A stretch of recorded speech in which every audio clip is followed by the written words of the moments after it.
morning, everyone. My name is Skip Conover. Just a reminder to everyone that I'm a layman and I know quite a bit about Dr. Jung, having studied his work for 33 years. And but I am not a mental health professional, and so please don't take anything I say as mental health advice. And so let's see what else is going on. Okay, so good morning to my local panelists. I appreciate your coming. You will be able to chat with me on the Zoom session, and others will be able to chat with me on the YouTube chat. Let me just have a bunch of things going on my screen at the moment, so just give me a moment. Okay, so I'm going to put on the YouTube chat a link to our registrations, which would bring you into our Zoom panel if you wish to join one of our Zoom panels and speak with me directly or to any of our feature speakers. We're doing several projects right now. Last night I completed the Bhagavad Gita project, which took 6 months to read the Bhagavad Gita end to end with my partner in the process, Khushbu Kantario, who read it in Sanskrit. And if you listen to the last episode, especially from 20 minutes into the last episode and 29.30 minutes into the last episode, you'll have some idea, some small idea of why it is that I spent 6 months reading the Bhagavad Gita. It's been a numinous experience for me end to end. And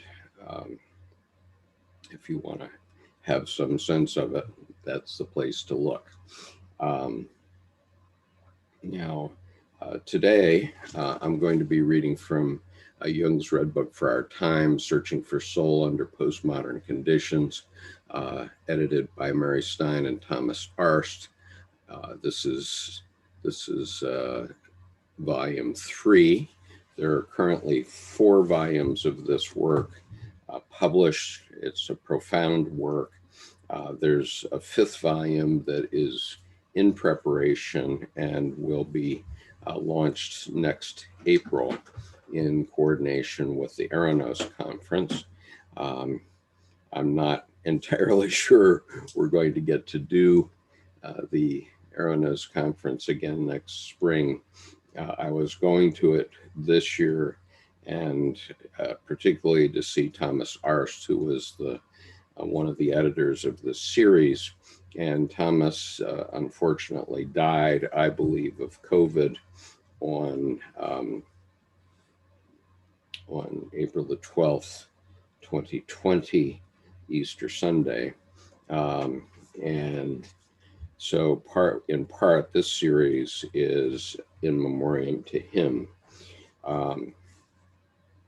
And so for the last 3 weeks or so, I've been reading an essay by Dr. Stephen Aizenstat. Dr. Aizenstat was one of the founders of Pacifica Graduate Institute in California. It's one of the very few places in the US that offers a PhD in the type of psychology that Dr. Jung espoused. And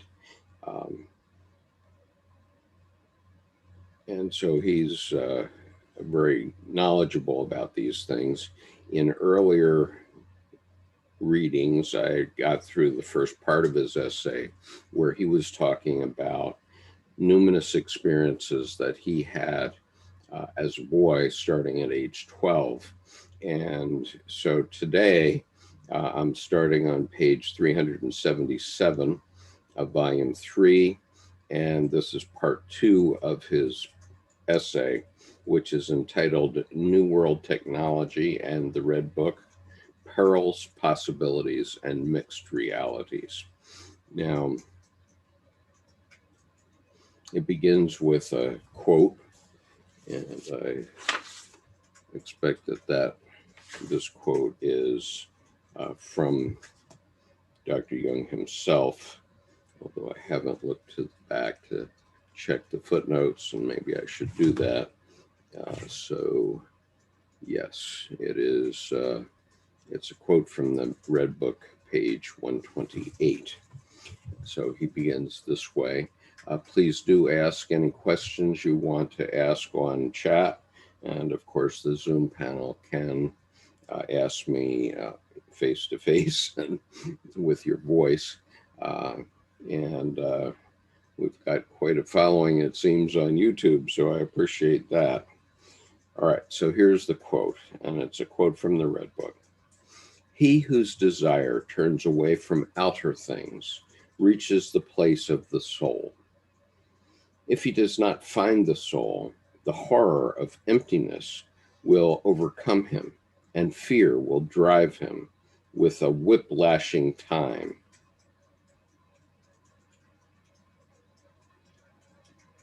I'm sorry, let me read that better. And fear will drive him with a whip-lashing time and again in a desperate endeavor and a blind desire for the hollow things of the world. Okay, so that's the quote. And I'm just going through this essay sentence by sentence, paragraph by paragraph, and occasionally offering my commentary on it. So Dr. Aizenstat begins. Caught up in a technological monsoon, we are experiencing constant torrents of advancement in global communications. Daily, we interact with an international cyber community that contains billions of websites, processes trillions of gigabytes, and transmits millions of emails per second. Our lives, work, and relationships rely on an ever-expanding collective of internet information and entertainment. Given the amount of time we occupy in cyberspace, our time in the dream space becomes ever more diminished. All right, so my first point is I want to bring up my little red ball. Which I use to strengthen my hands during some of these sessions, represents chaos, the chaos of the world. And as I've been saying for quite a while now, the average human being of the 16th century faced as much information in a lifetime as you and I face every week in the Sunday New York Times, one edition. And so the implication of that, obviously, is that we are just awash in information. And what is it that we have to do about that? Okay, so my little red ball represents chaos, and that's the chaos of the internet. We have available to us all the world's information with the exception of company secrets and government secrets. But aside from that, we have all the information in the world available to us, as opposed to one edition of the New York Times. And so what do we do about that? My perception after studying this for a very long time is that we have to find some tradition that allows us to step out of it, to step out of the crisis of the internet for at least an hour a week. And apparently some of the people that have been following on YouTube think that this 2 or 3 hours that I do every Sunday morning is that, which it can be, because it's a way of meditating on your own inner self to determine what do you believe, regardless of what Skip believes. What do you believe? And so leave aside all the other information in the world for now. And what I've definitely learned, based on the sources of all the world's religions, is that they all serve that purpose for human beings. Now, in the East, most of the religions of the East advocate meditation as the way to step out of the chaos. And I recall, especially when I was living as a boy in Kamakura, Japan, and I lived within 1 mile of the great Buddha of Kamakura for 3 years when I was in high school. And I'm just going to share a picture of the great Buddha here so you know what I'm talking about. So when I was 15, I lived in a house that was in the Japanese community of Kamakura, and it had this statue. Now, this statue has been sitting in that one spot for since 1250 or so. And it originally, it's about 200, believe it or not, it's about 200 feet above sea level, and Kamakura is a sea town. And it was in a temple, but in 1495. So think of this: it's three years after Columbus came to America. 3 years after that, there was a tsunami that inundated this part of Japan, and that temple was washed away, and it was never rebuilt. And so the result of that fact is that this statue has been sitting there since that time in the open. And it's quite an interesting place. I've been there many times through my lifetime. And just behind where I was standing when I took this photograph, there's a gate. And that gate has two very, very evil-looking demons, one on each side, statues of the demons.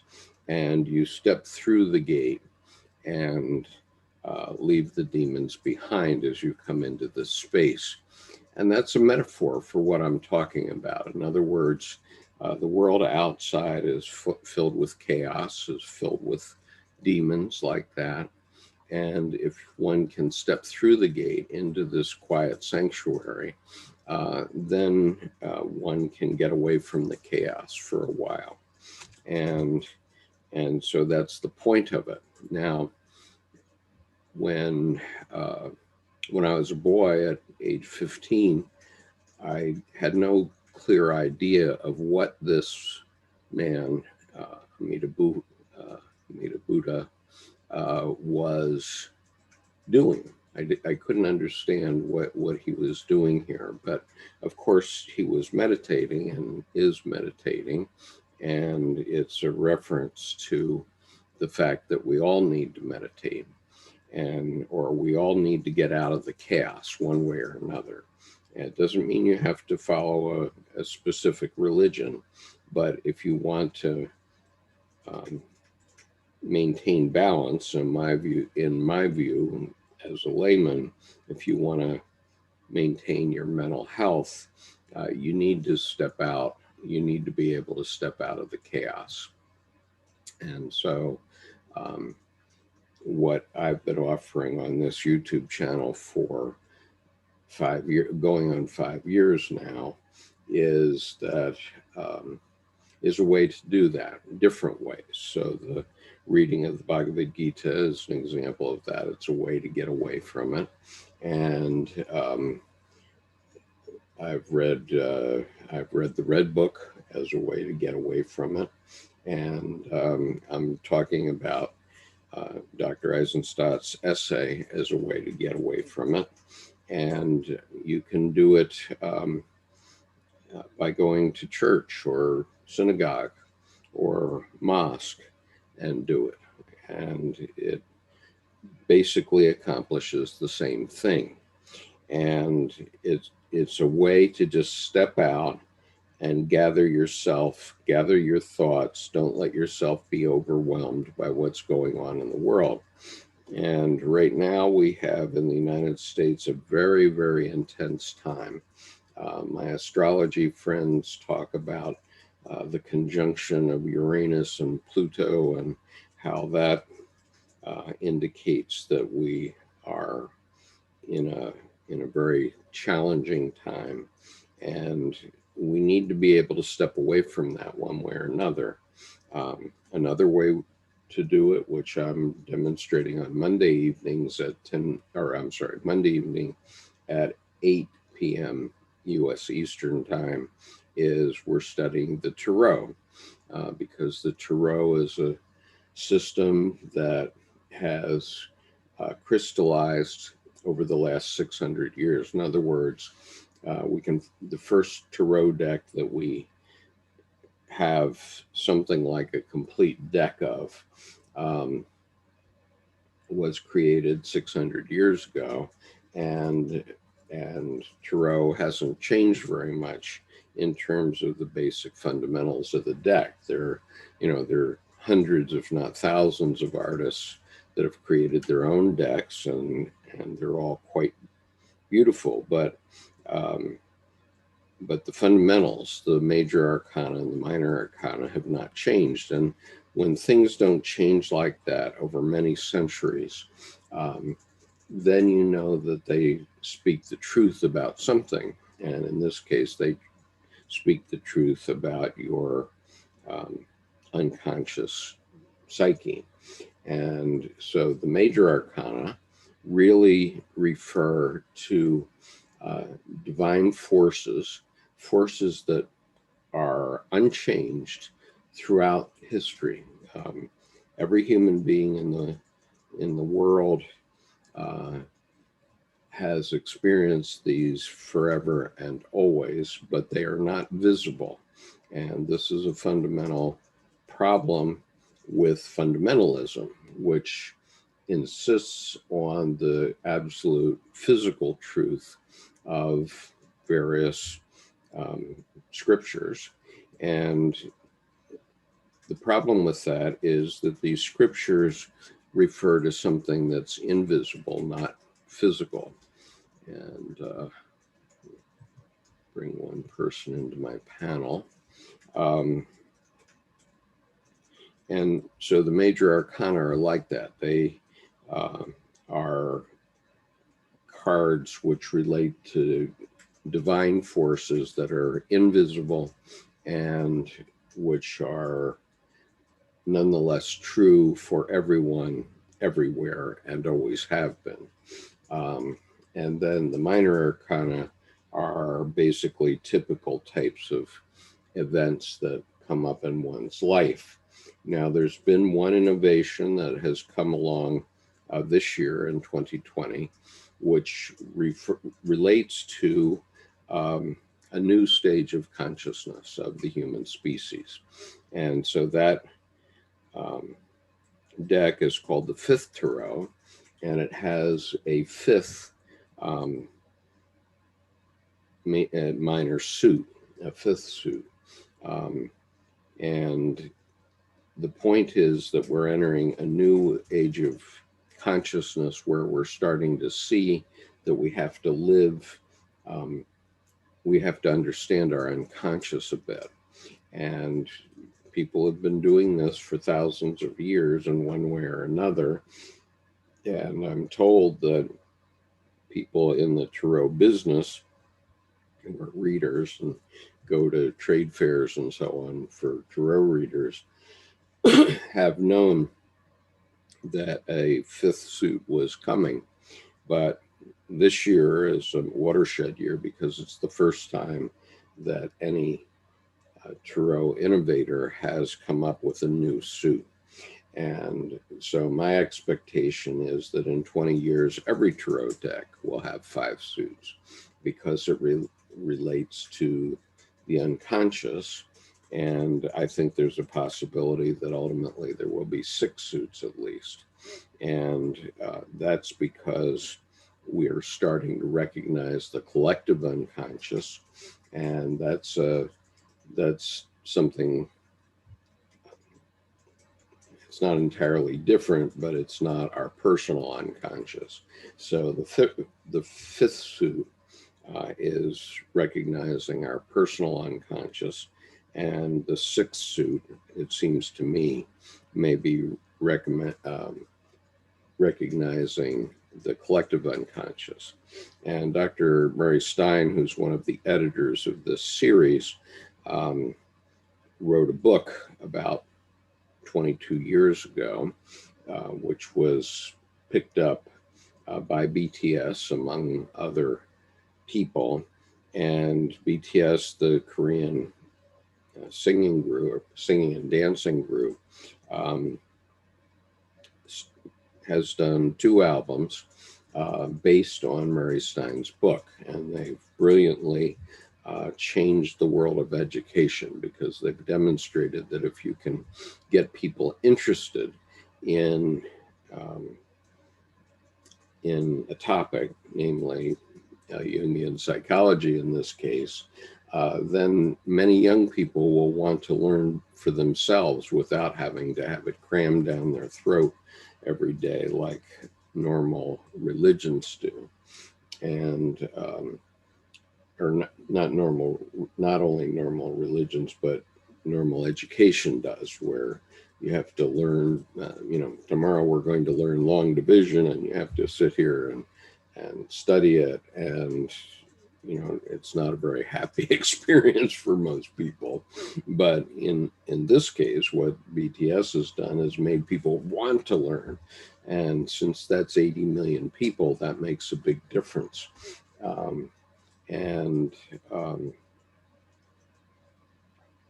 So we have to be able to step out of our everyday life and give our psyche a chance to reorient itself to things that are going on in the world, what's important and what's not.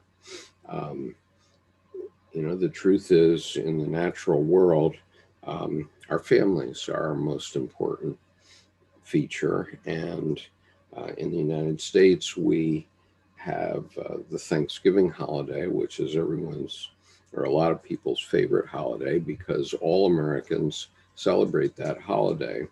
And it's a holiday about Thanksgiving. It's a holiday about family gathering.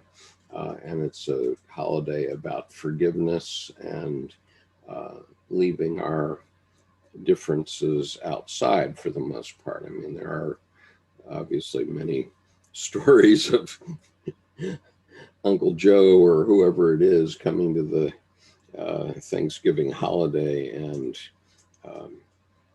and talking politics, or Uncle Don, as the case may be, but most people just enjoy it as a family gathering. And honestly, that's the most important thing we have in our lives. And so we need to give ourselves some time to step out of the chaos of everyday life, of running back and forth to work or to school or what have you, and just think about the pleasure of being alive, of being a human being, and the pleasure of having a family, mothers, fathers, brothers, sisters, grandparents, etc.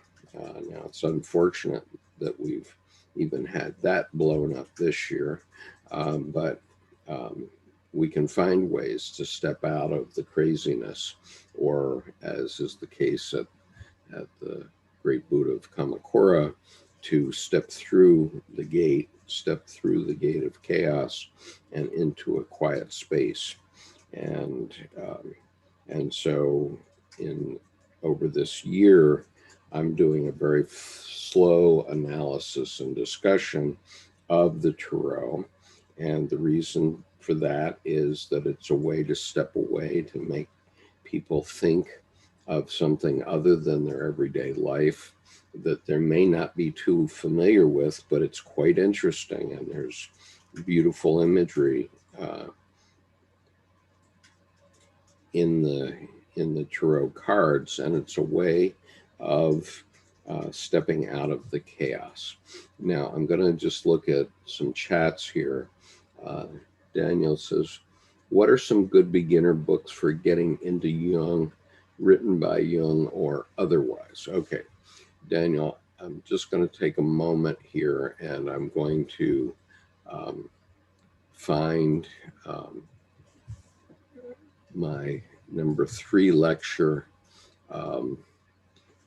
in my whole series. I did this back in 2016, but it's a half-hour lecture, and I talk about that in great detail. So I'm going to put it on the YouTube chat, beginning, I'm going to call it Beginning Jungian Study, and there's a link there. So that will answer your question, and I will put the same link on the Zoom.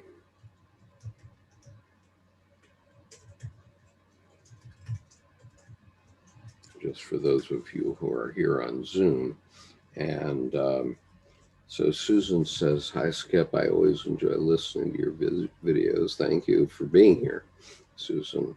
And Hilarious says, messages from the Tarot. This is so fascinating. And I can testify as a Tarot reader that we are getting to a new suit era. Yeah, great. And Hilaria, at the top of the YouTube chat, there's a link, which is our registration link. And if you go to that link, you will find a way to select the Tarot, as a roadmap for life. And then you will get the notices of the sessions that relate specifically to the Tarot, and you're certainly welcome to join our panel. Tomorrow we will be talking, by synchronicity, we will be talking about the Justice card. And so that will be our focus for the evening. We're doing one card a week, and we're doing it very thoroughly. We talk about it for 2 to 3 hours, sometimes 3.5 hours.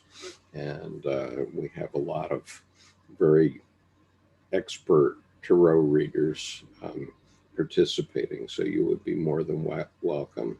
It's 8 p.m. Sunday evenings, and if you go to the registration link, you'll find a way to put your name on the list so that every week you'll have the link to join our panel.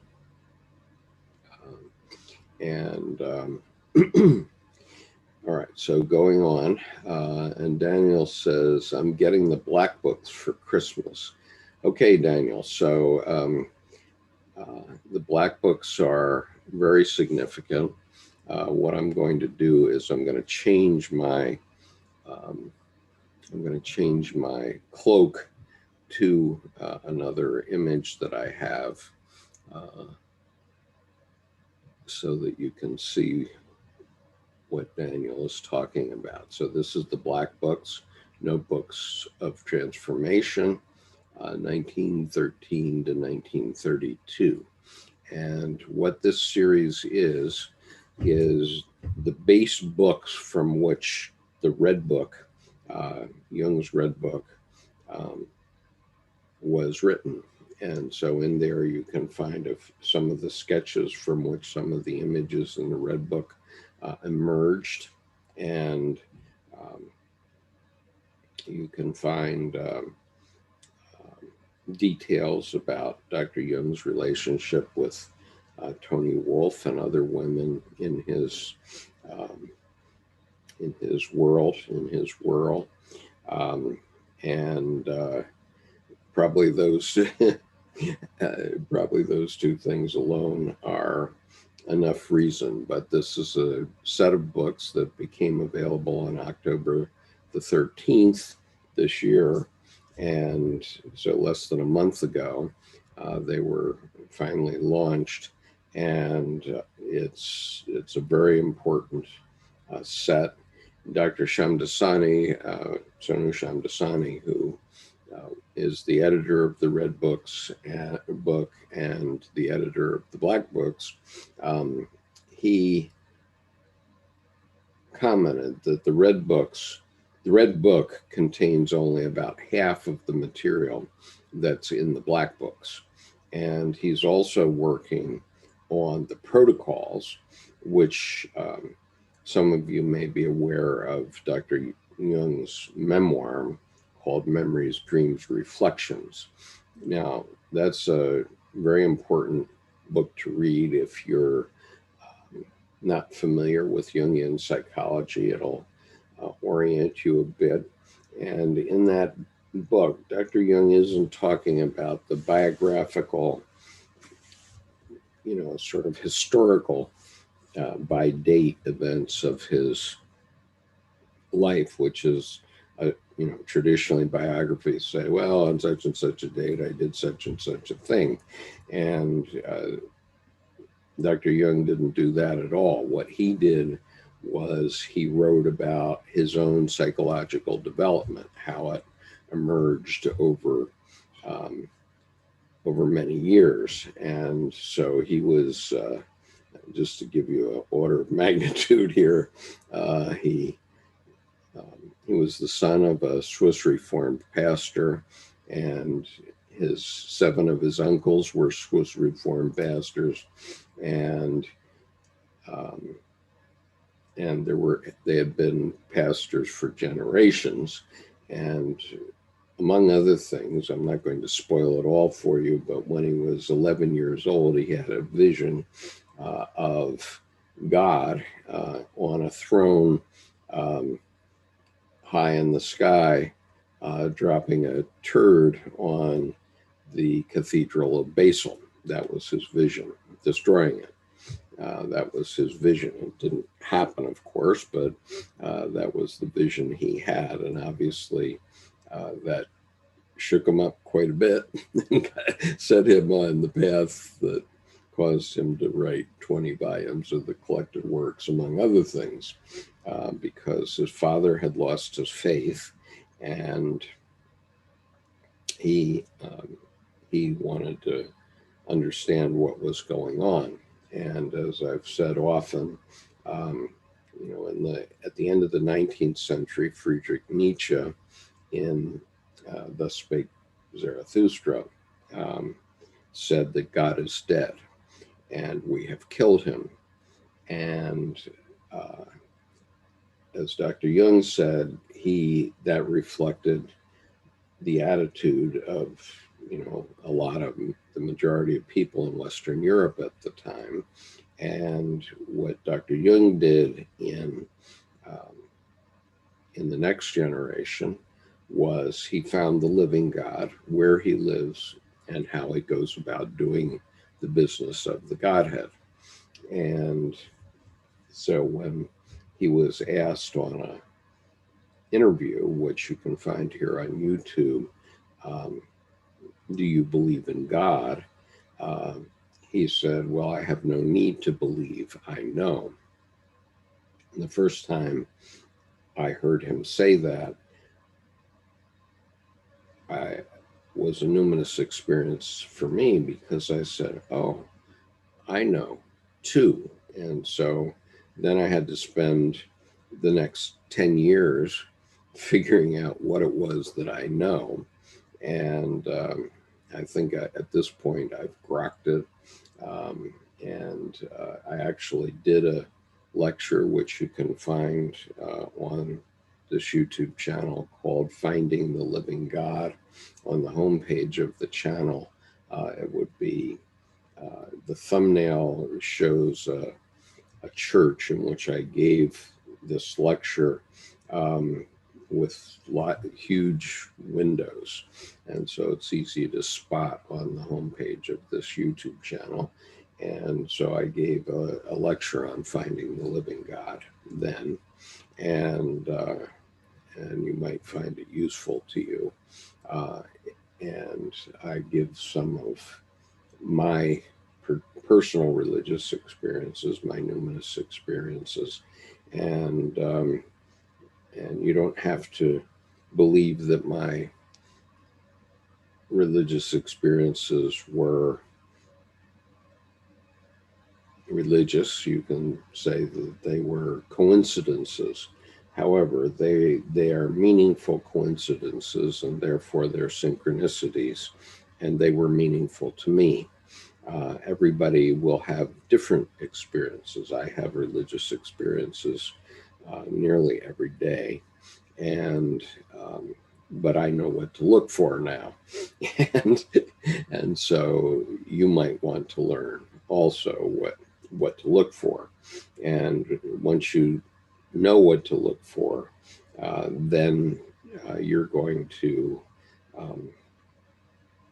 start to see what Dr. Jung was talking about, because Dr. Jung's psychology is not based on the statistical method. It's not based on giving you drugs which are going to dull your mind, and it's based on how the psyche actually works. And so, as I've learned very painfully, statistics are not reliable very often.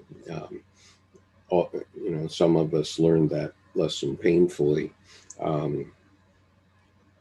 at the election in 2016, when every statistician was predicting that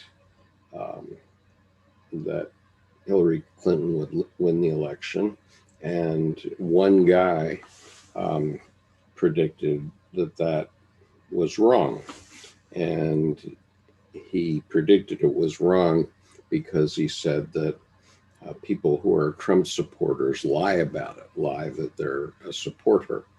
And my wife just told me at the breakfast table that the same guy is predicting the same thing happening again, that all the other statistics are wrong, and that Donald Trump will be reelected on Tuesday. I don't know if that's right, but nonetheless, statistics are unreliable because there are always outliers, and they're based on averages, and one has to know how the psyche actually works. And so I have an MBA, which I joke was 15 courses in statistics by different names. And so I'm pretty experienced with statistics. And I can say that with assurance now, based on painful experience, that statistics are not always valid. And I've personally been hurt by them numerous times. But on the other hand, if you understand how the psyche works, then you can make predictions or prophecies. And so, in contradiction to the man who said that Trump will win on Tuesday, I've been predicting for months, based on what I know, that he's going to lose by a landslide. And that's still my feeling and prediction this morning. That's my prophecy, that he will lose in a landslide. And next week, if it turns out that I'm wrong, I will eat crow and acknowledge it. But my gut, which you can't prove by numbers, says that he will win by a landslide. So, or that Biden will win by a landslide. So we shall see. Who knows? Um, and all I can say is that, you know,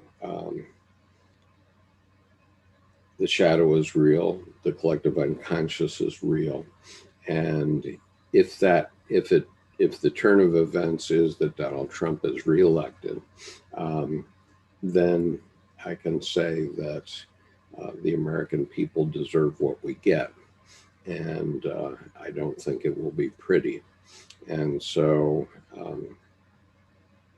we will see. Um, and you know, we're going to get what we choose, regardless, and so we need to choose carefully. And you know, BTS is kind of a metaphor for that. You know, the Trump party, I won't call it the GOP, the Trump party is of a mind that you can cram things down people's throats, whether they like it or not, and which is sort of the way traditional religion or I'm sorry, the traditional education works, and I think that the future is driven by people who figure out what they want to learn and go learn that. And there's a wonderful TED Talk. I keep forgetting to look it up again to find it. But there's a TED Talk about an Indian man who put a laptop in a nook in Chennai, formerly Madras, India, and just left it to see what would happen. And this was quite a number of years ago now, maybe 15 years ago. And he left it for 2 months. And when he came back to work on it one day and service it, an 8-year-old boy walked up to him and said, "We need a faster modem." And so the point is, if children have available to them knowledge and information, they will go get it one way or another. And as we know, the commercial internet is doing that at you know, monumental speed. And so it's become a cacophony. And so, as I was saying earlier, we need to learn how to step back from that cacophony and evaluate for ourselves. What do we think? What do you think? I don't know what you think. So let me look at some other comments here. And the answer, Daniel, is yes, I do have my black books, and I highly recommend to you the because Dr. Shamdasani attended a Zoom call on the Sunday after the Red Book was published, or the Black Books were published, and he had a reading done during that Zoom call on one particular passage, which is in volume 7 of the Black Books. And the date of it is March the 1st, 1918. And it's about a 4 to 6 page entry in the Black Books as published here. So I draw your attention to that. It's March 1st, 1918, and all of us can go take a look at it, even if we have to do it at our local library. And Zaya says, sorry for being late, didn't know you streamed at a EU-friendly time. Yes, I do that every Sunday at 8 a.m. And so if you want a reminder of that in the future, you can go to the top of the YouTube chat and go to the registration link, and there you can register, among other things, for the fact that you're in the EU. And so every Saturday night or Sunday morning, I do send out a reminder with the link for this session to everyone who's put Asia or EU as a group. This teaching that I'm trying to do was originally intended to support listeners in Asia specifically, because 8 a.m. my time is, or was, 8 p.m. in Beijing. But it seems that, and I haven't checked my world clock on my iPhone this morning, but I think I think 8 a.m. my time is 9 p.m. in Singapore. So it's a convenient time for people in Asia, and Korea, Japan, China, Singapore, Malaysia, ASEAN, and India. And so anyway, if you put those group IDs in that registration, you'll be getting the link to join the Zoom chat. I have several people with me here on the Zoom chat, although they seem to prefer to remain anonymous, which is their privilege. But they're here, and I can chat with them privately on the chat here as well as on the YouTube chat.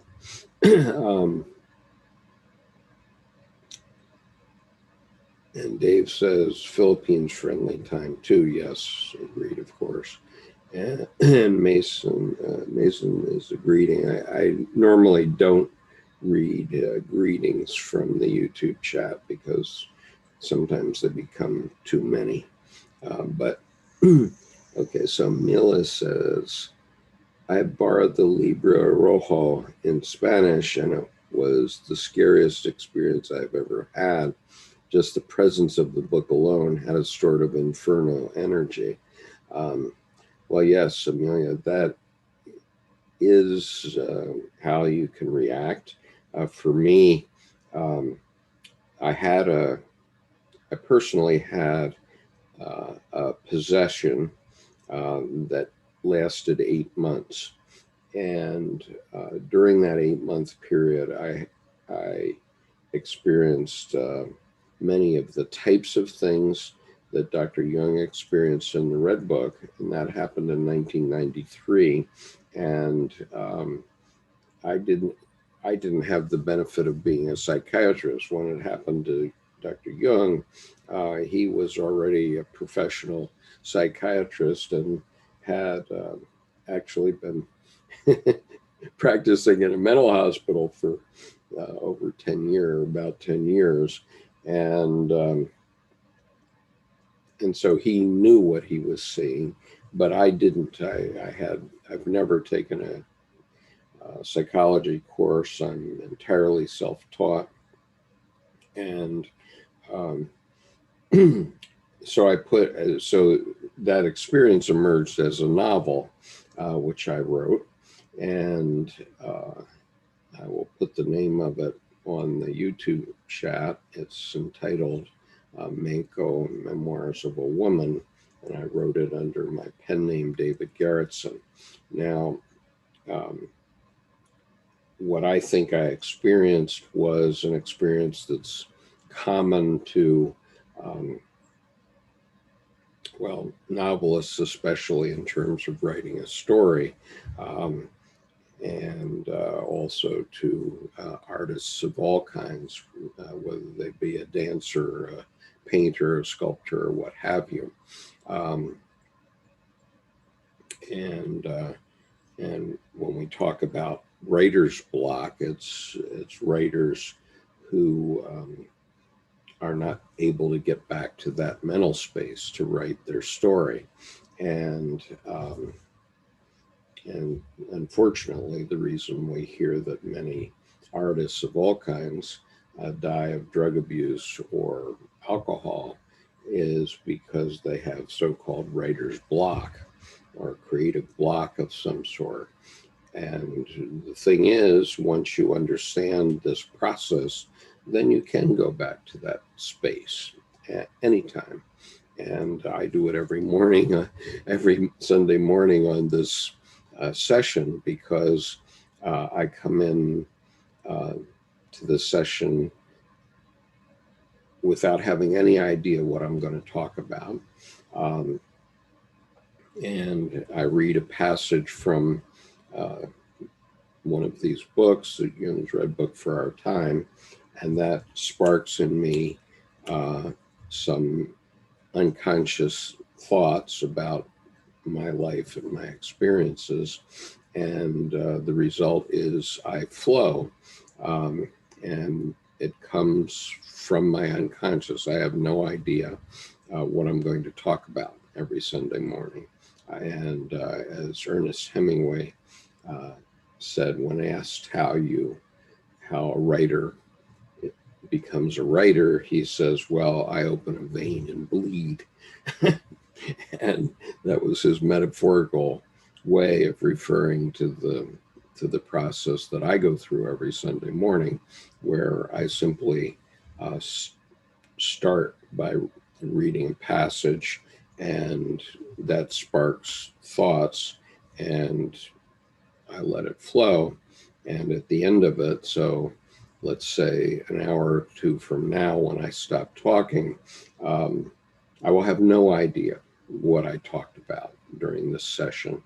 And I will go back to my normal day-to-day life.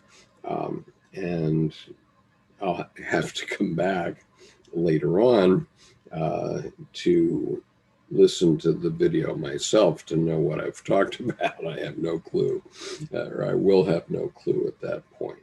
And so what's happened in terms of having a perception about it is that I've opened a portal to myself. This is a Jungian concept, the self. This is your deep unconscious. And so when I read that passage, I open a portal to myself, and myself begins to communicate to you.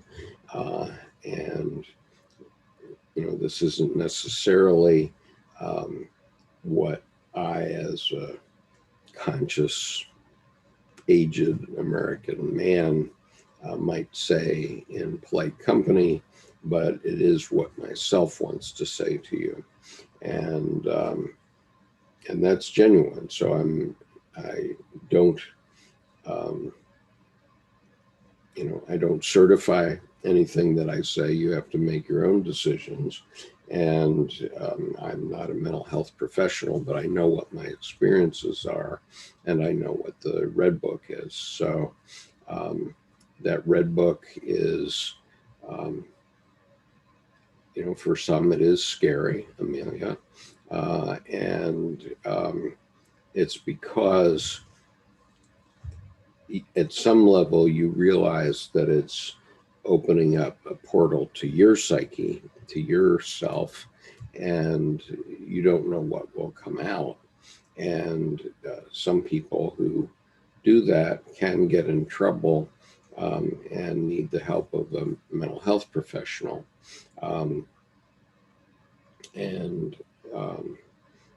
But I think, and I believe very strongly, that most people that aren't going to have a mental health issue are better off knowing about this and reading it and trying to understand it. And as I say, I've been trying to understand it for 33 years, and I don't know if I'm there yet, but I'm hopeful that I don't say anything ridiculous. But the experience that I'm talking about comes from all creativity. So, for example, this morning before I came in here, I made an omelet for my wife, and I often do that. Probably four times a week, and that's a creative act, and I don't begrudge doing that at all, because what I know about that act is that it opens the flow from my deep unconscious, from myself, and allows me to enter a meditative space first thing in the morning. And typically I stay in that space throughout the day. And it's a good place to be once you understand it, once you can get control of that inferno energy that you're talking about there, Amelia.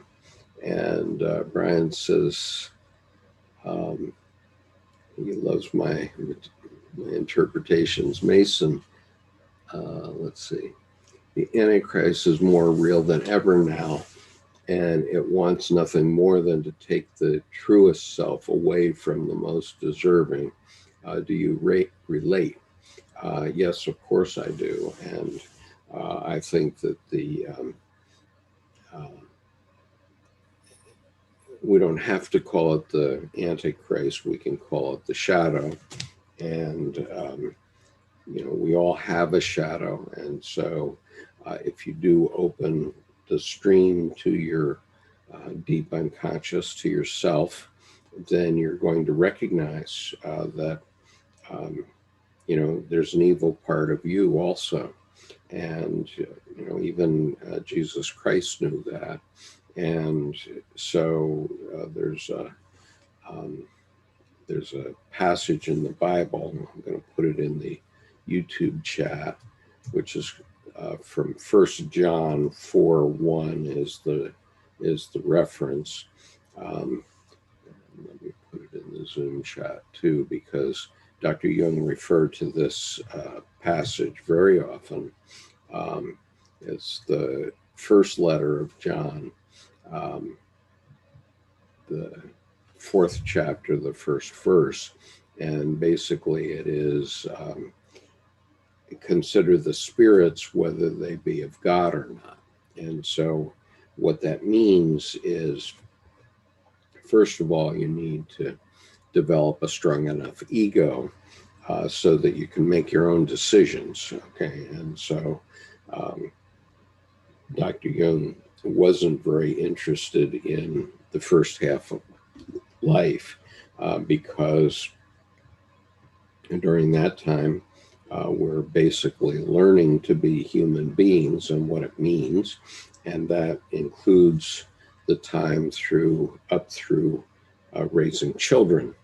But we get to a point when we're 40 or 45, maybe 35 these days, because people tend to be more precocious these days, where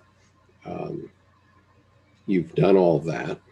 Think of Luke Skywalker in the first Star Wars, which was episode 4, of course, but in episode 4 of Star Wars, the ending is that Luke marches into an auditorium with a throng of people around him, and he's given some sort of award. Well, what that means is that he had a fully developed ego by that time.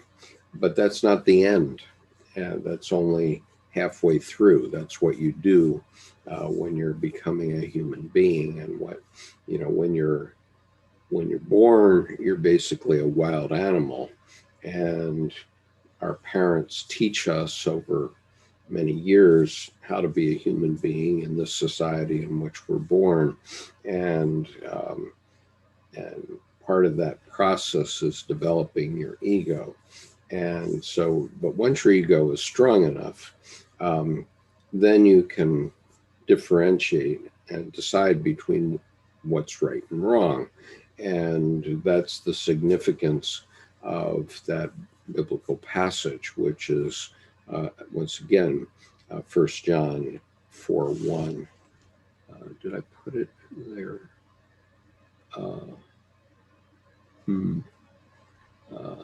Let me, I'm going to, oh yes, okay, I did put it down there. All right.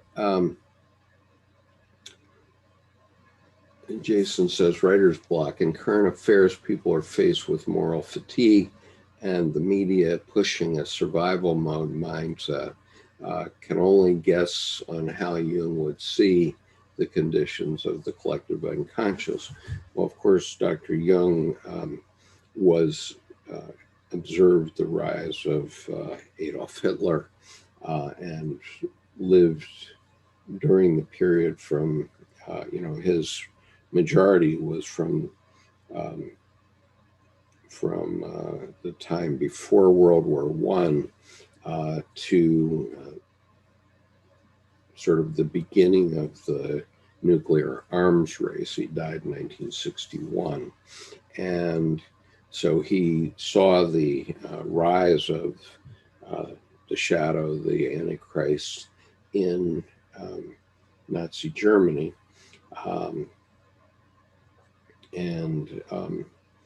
We have certainly seen the rise of that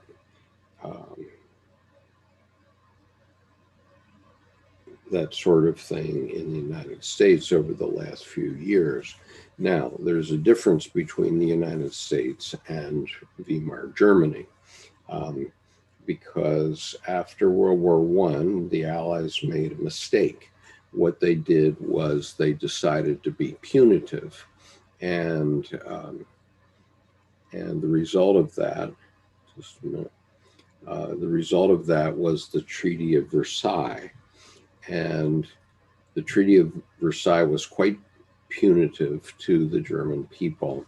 And so the result was that many lived in abject poverty for the 1920s. And they were quite resentful about that, as one would expect. And so the result was that the new generation that came up after World War I was very resentful. They were raised by the survivors of World War I, and who were resentful themselves. And because Germany at that time was sort of one ethnic monolith, it was pretty easy to manipulate them. Now, the difference in the United States is that we have people from every race, religion, ethnic group, and national origin are Americans. And so the result here, and the reason the United States has become the strongest country in the world, economically and militarily at least, is that every time a good idea emerges, we all adopt it. An example would be Starbucks, and that's a good idea that has been adopted all over the world, and including even though the founder of Starbucks is dyed-in-the-wool Zionist. The fact is that there are 4 Starbucks cafes in the building at King Faisal Specialist Hospital in Riyadh. I know this from personal experience. I've been there quite a number of times. I've been to Saudi Arabia 23 times, and the first time I went, my sponsor, who was a medical doctor, quite a senior one, took me aside. He took me up on a hill, and we were looking out over the city of Riyadh. And he said, Skip, in 20 years, Saudi Arabia is going to be like America. And I looked out over the scene, and I said to myself, wow, you're already there, because what I could see on the horizon were Pizza Hut, Burger King, McDonald's, and of course Starbucks in the hospital. And so that's an example of good ideas that get adopted around the world. On the other hand, bad ideas get forced out of the system. And so the idea of, whether or not um, we maintain firearms in our homes, the idea of kidnapping the governor of Michigan and putting her on some sort of show trial and then murdering her, that's a pretty bad idea. And all of us want um, that sort of thing not to survive and succeed in our country. And it won't, it can't, and it won't. Um, there are people, there are something like 2,500 of these white supremacist religions, or not religions, white supremacist groups around the United States. They like to go out in the woods and play guns, but they're not going to overtake the government of the U.S. That's just never going to happen. And they're never going to leave the United States. Some of them have this fantasy that they can seize the northern states of the United States and have their own country. And that just isn't going to happen, because I don't deny that there can be dust-ups, that they won't cause some problem somewhere, that they might do something like this idea of kidnapping the governor of Michigan. And they could succeed in something like that on a brief basis. But the rest of us cannot tolerate that, won't tolerate that. And the men who are doing that sort of thing are basically lost boys. Do you remember? They're proud boys. They call themselves proud boys in some cases, but they're really lost boys. They haven't matured properly. And meanwhile, Wendy has grown up, and so it's like the movie or the story stage show Peter Pan, where they don't want to grow up, and they think that they can stop growing up, but they can't. If they want to live a life of a normal human being, they're going to need to grow up and recognize that they can't do that. And they won't give up their big screen TVs, and they won't give up their SUVs. And you can have all the guns in your house you want, but your government has tanks and F-18. So the idea that you can take over a state in the U.S. is just, it's a totally immature idea. So I refer you back to Christ's dictum from 1 John 4:1, examine the spirits whether they be of God or not. And obviously the idea of kidnapping the governor of Michigan is a godless idea, and that can't be allowed to continue if civilization is going to continue. And so I guess I've gotten a bit off track here. Let me go back.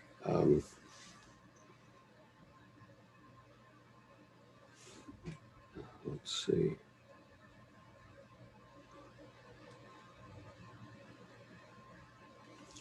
So anyway, Mason, the idea of the Antichrist manifesting, that the idea of kidnapping the governor of Michigan and running around with AK-47 or AR-15s and that sort of stuff, that's obviously an idea from the Antichrist. And my state, and it's been proven constitutional. I live in the state of Maryland. We're certainly allowed to have a weapon in our homes and to defend our homes, but the law requires that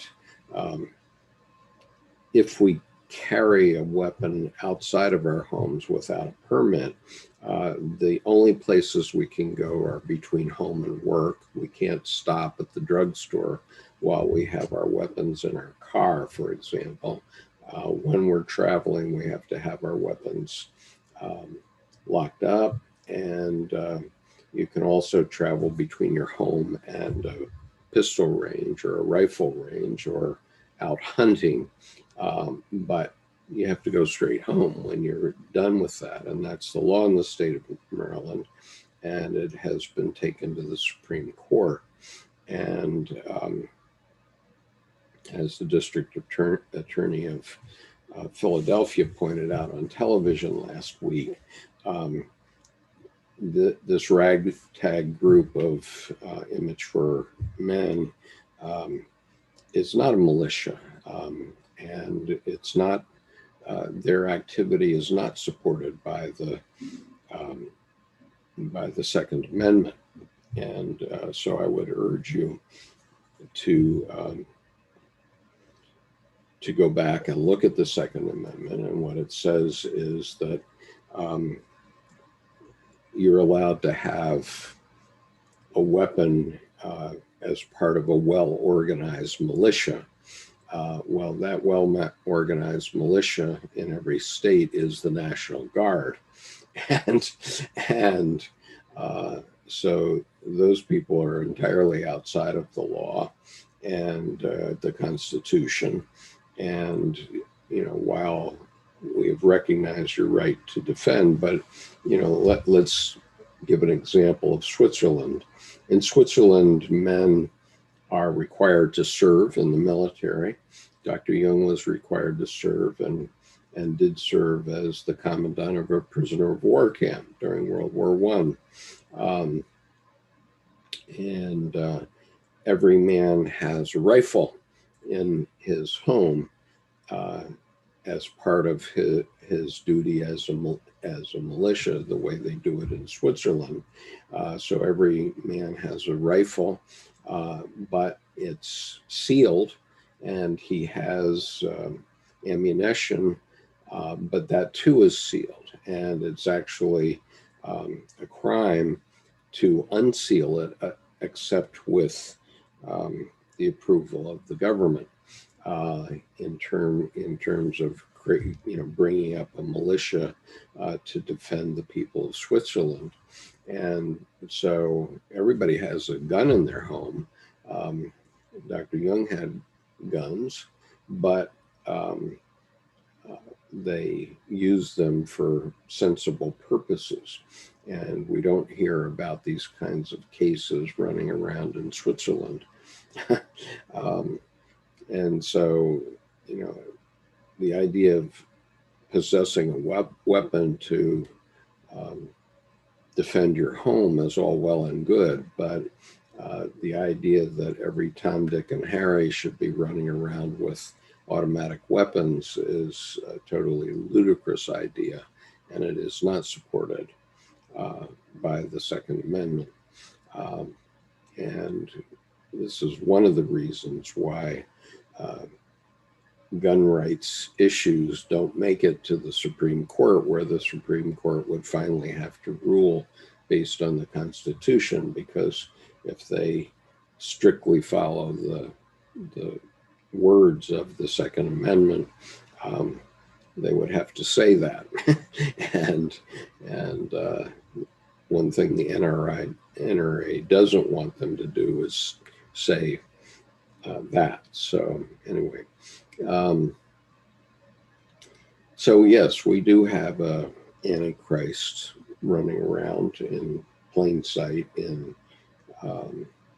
the United States right now, and you have to examine whether the spirits of the Antichrist are afoot, number one, and what you as an individual should be doing about it. If you have a strong enough ego, you're going to be able to differentiate between the right thing to do for your society and the wrong thing to do for your society. Um, and yeah, I'm probably preaching to the choir here, because if you're listening, if you're listening to me, you're not part of the problem. You're part of the solution. Probably, I hope. That's at least that's my ego talking. That if you're listening to me, you're probably part of the solution. Um, and so Brian says, how might one show gratitude if you feel blessed and want to express?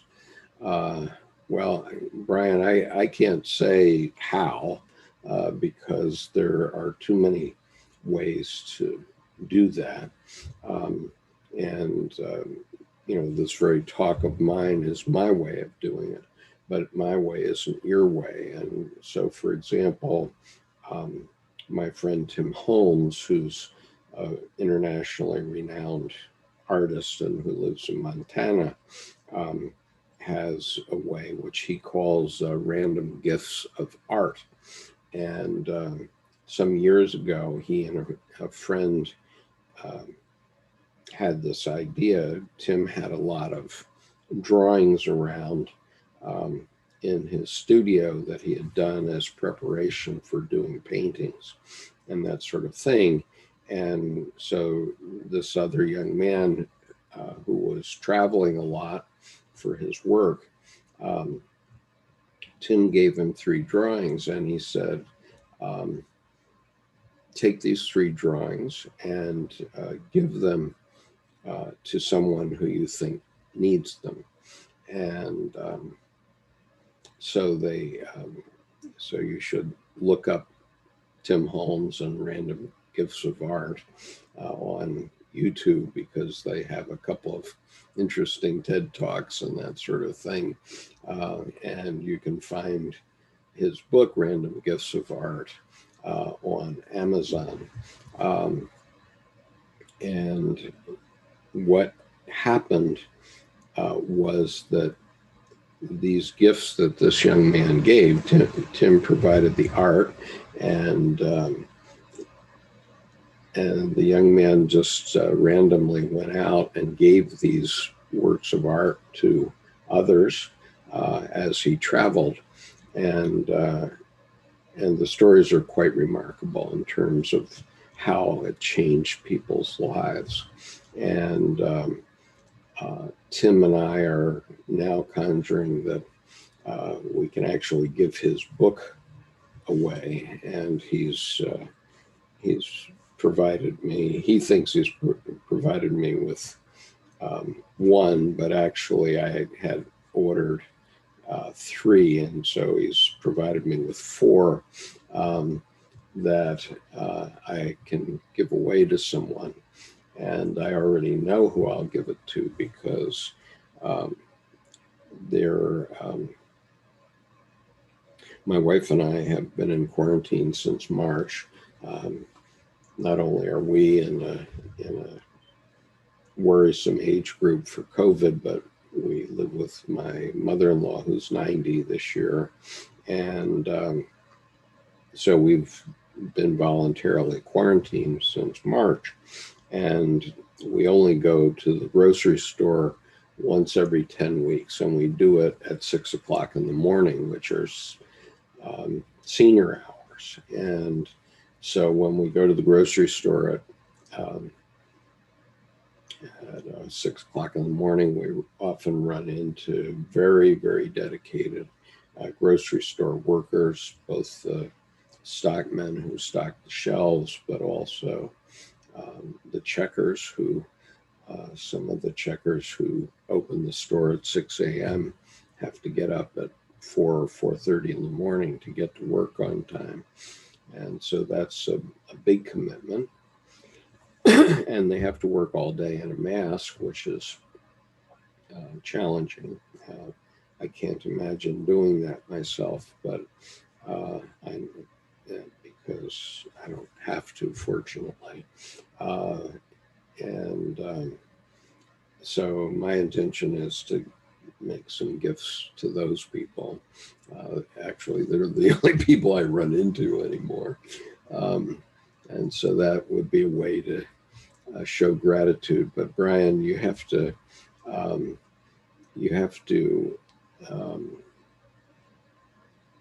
develop your own way. You have to examine yourself. How will you do it? I don't know. And Mason says, flow of consciousness is the spirit manifest within us. In my opinion, I concur. Brian, if you connect with a muse or spirit, how would you express gratitude for how they supported you through that creation? How do you treat your subconscious? Well, with respect, you better treat your unconscious with respect, because if you don't, it's going to eat you. But what I would recommend you take a look at is my interview with Tim Holmes from last October. It's about 13 months now. It's been on the site. But let me see if I can find the link to it. It is readily available on the homepage of my YouTube channel, but I'm going to provide you with the link because Tim talks about a visitation of the muse, and Tim had an experience that consumed him for 5 months, and I'm going to put the link here on the YouTube chat, and that's my interview with Tim Holmes. And you can see, and you'll find that interview very interesting. I hope, anyway. And if you watch my Finding the Living God interview, that too will be very interesting.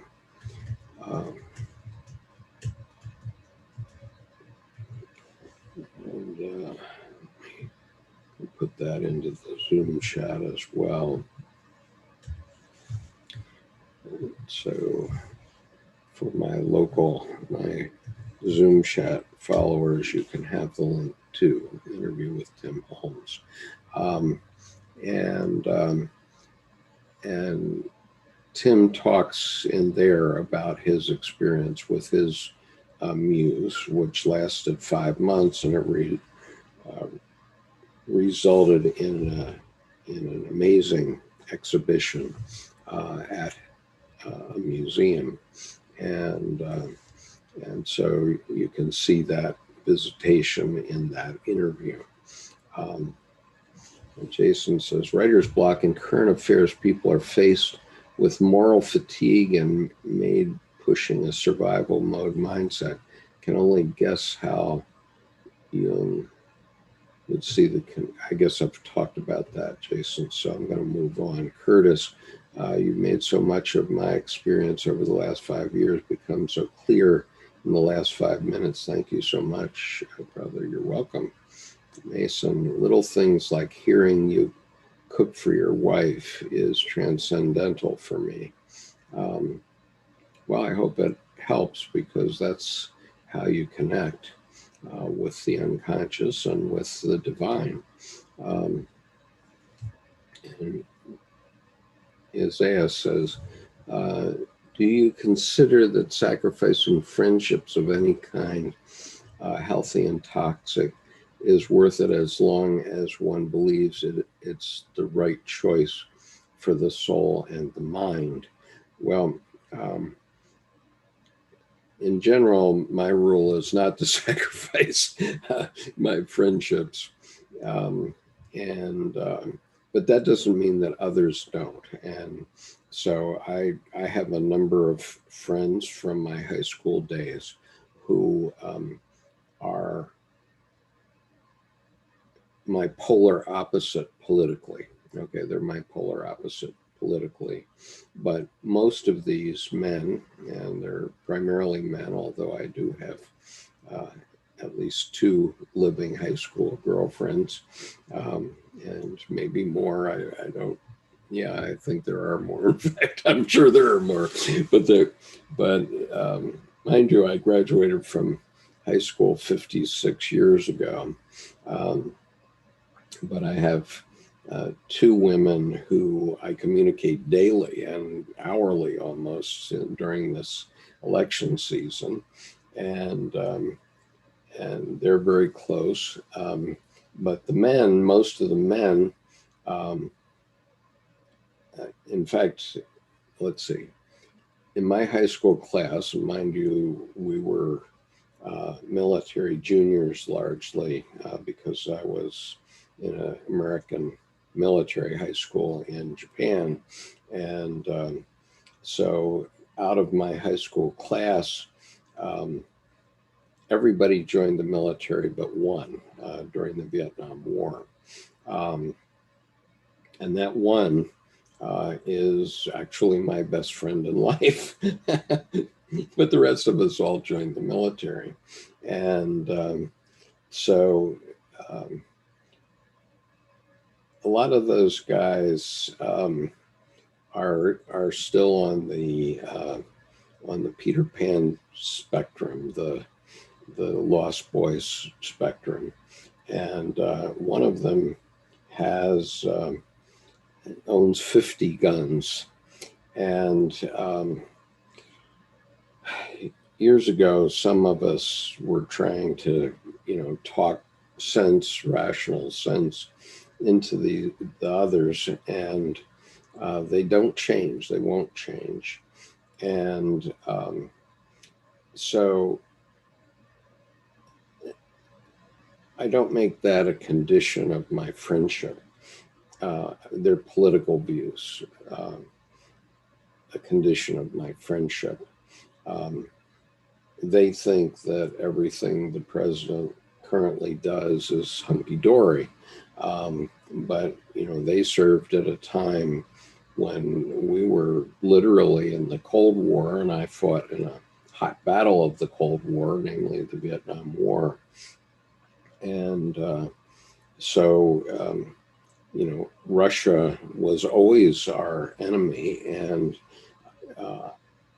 I know, because I was in the intelligence business also, that the Russians are still our enemy, and they're attacking us daily electronically, and we can hope that that's not going to escalate to a hot war, but who can say?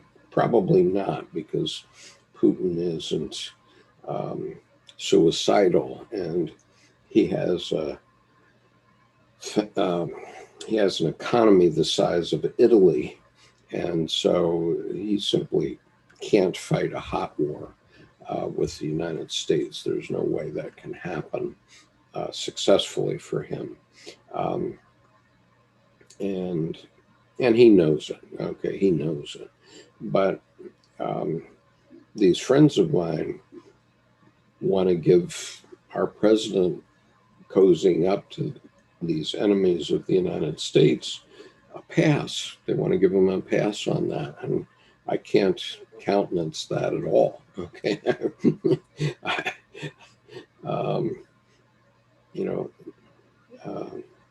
as a retired Marine, I cannot imagine cozying up with the Russians, and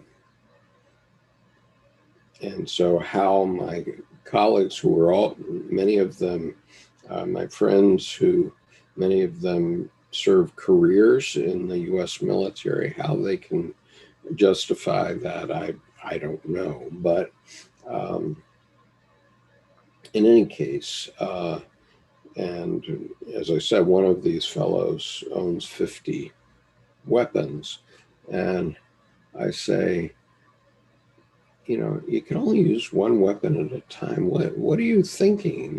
The government has tanks and F-18s. Your 50 weapons are going to be boop, if you ever try to fight the government. So the fantasy that that your rifles, even automatic rifles, can stand up against our government is just, ridiculous. It's ludicrous. Um, and but nonetheless, they haven't changed. And my prophecy is that they're going to be very disappointed with the results of the election. But I could be wrong, and so next week I may be on here eating crow. But as I said, my prophecy for months, and maybe longer than months, is that that Joe Biden is going to win a landslide election this year, um, and we shall see. Um, we'll just have to see. So going on. So I haven't sacrificed those friendships, Ivasa. Um, also I'll just say something about my first marriage. I still love my ex-wife, and I love her like a sister. And if you marry somebody, there had to be a reason that you married them at some point. And so you can't, just because you go through some sort of mental state that causes you to break up for some reason, and I don't deny that it can be because of infidelity, the doesn't mean that you should disown them or send them away forever, because your children need those people. And anyway, you're never rid of them. I mean, my third daughter got married when she was 35 in Ireland. She married an Irishman who's lived in the U.S. for about 25 years now or more, but he's not a U.S. citizen, and so they chose to be married in Ireland. And my ex-wife's family is quite a large family. 50 of them showed up in Ireland for the wedding. And you have to deal with people like, even if you can't get along. And, so what I told my daughters when we broke up is that I still loved them, and I still loved their mother, but I couldn't continue with their mother under the circumstances that existed then. And so I was going to have to leave, but I would always love them. And indeed, in the about 15 years after that breakup, when one of my daughters was 5 years old, I made over 200 trips to the town where they lived, so that I could spend weekends with them. And so the result of that today is that my relationship with my daughters is every bit as good as I could have expected that it would be when if I had been with them for their whole upbringing, and were as close as any father and daughter ever might be, I think. And I often see my ex-wife, and I still love her, but I love her like a sister, not like a spouse. And my second wife, I've been with for 35 years now. So, and I was with my first wife for 17 years. So it's not like it was it wasn't a trial marriage per se. So I really urge you, if you have friendships or marriages and you've broken up, is to try to maintain the relationship if you can. I understand that that's not possible sometimes, but one of the things that Dr. Jung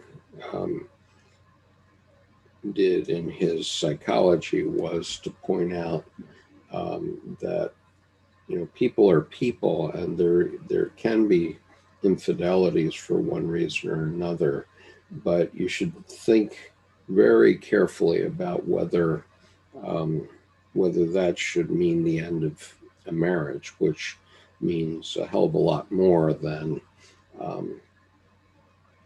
fly-by-night affair. And the consequences of having that attitude in my country, in the United States, is that we have about half of a generation that grew up without a father, and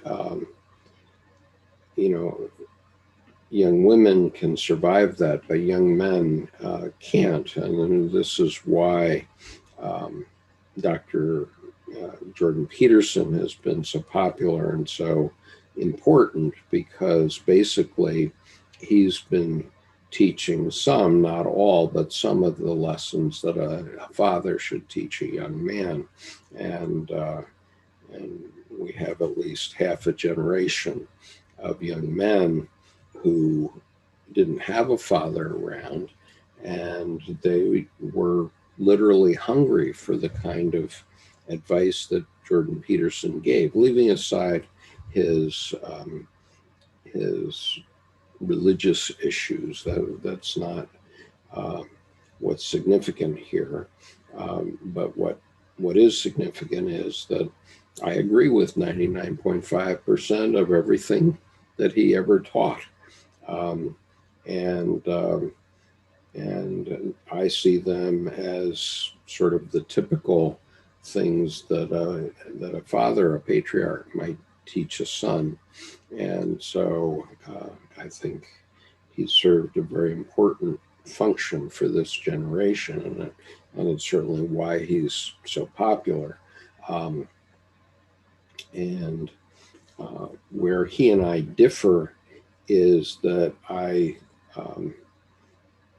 don't agree with him about Jungian psychology. He likes to drop Dr. Jung's name, and often does in his lectures, as you know, so people think that he is a Jungian, but he is not. He was never professionally trained as a Jungian, and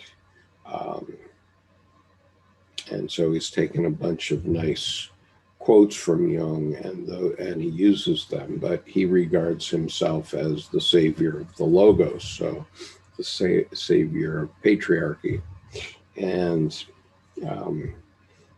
that isn't what Dr. Jung was about at all.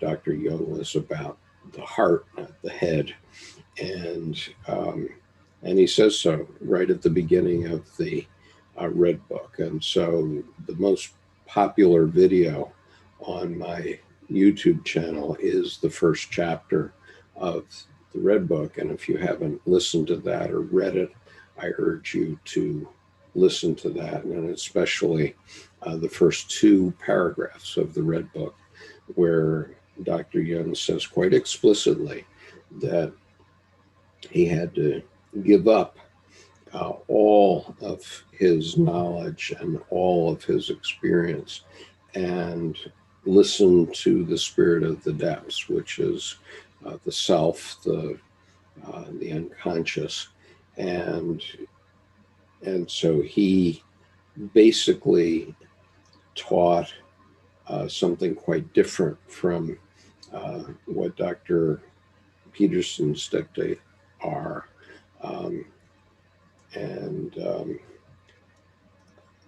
It's not that there's anything wrong with the logos. We need the logos. And as many of you have heard me say,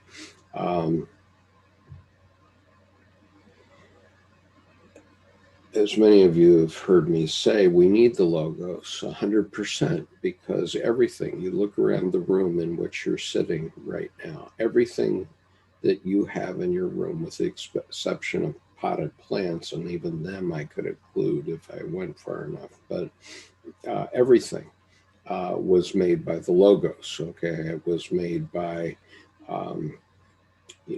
the thinking function of the 4 functions from the MBTI, and it had to do with making diagrams and designs and designing manufacturing equipment that would create those things, whether they be books or the camera that I'm speaking to you through right now.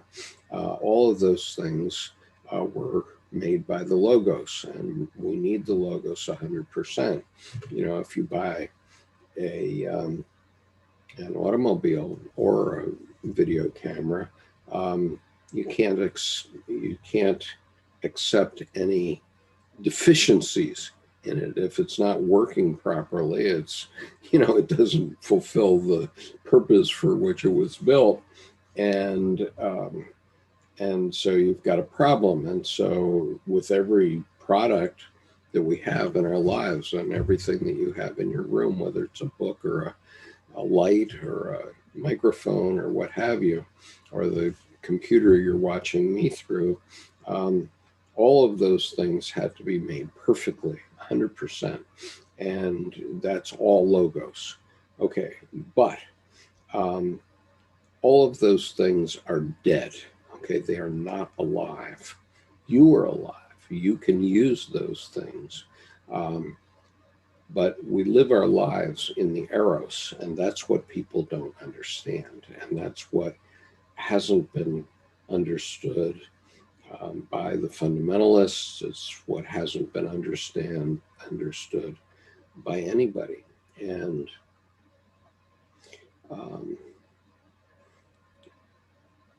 I urge you to go find a movie on YouTube called A Dangerous Method.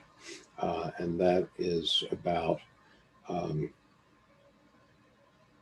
the interaction between Jung, Dr. Freud, and a woman named Sabine Spielrein before the Red Book period. It's actually in the time that Dr. Jung was still with Sigmund Freud. And there's a very telling scene in that movie where he's speaking to one of his patients, whose name is Otto Gross. Otto Gross was a psychologist in his own right, but he was a crazy one.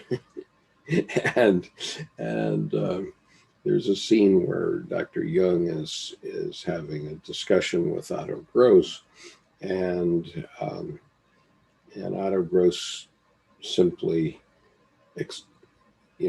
explains to him, he's talking to him about the fact that his father is angry with him because in one summer he produced 2 grandchildren for his father, one by his wife and one by his mistress.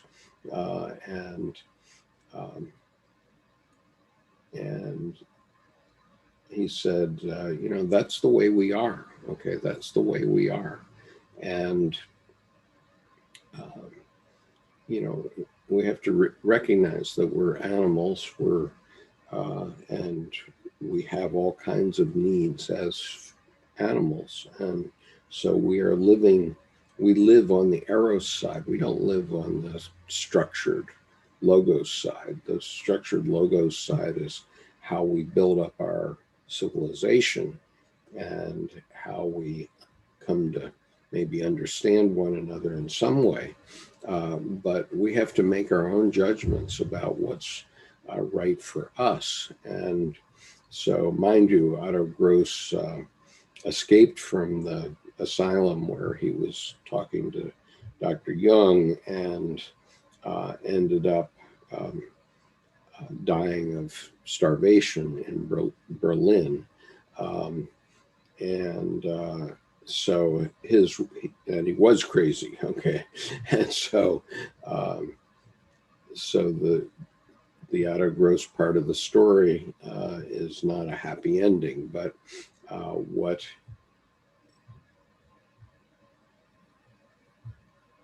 what Otto Gross taught Dr. Jung in that movie is something that we all need to consider.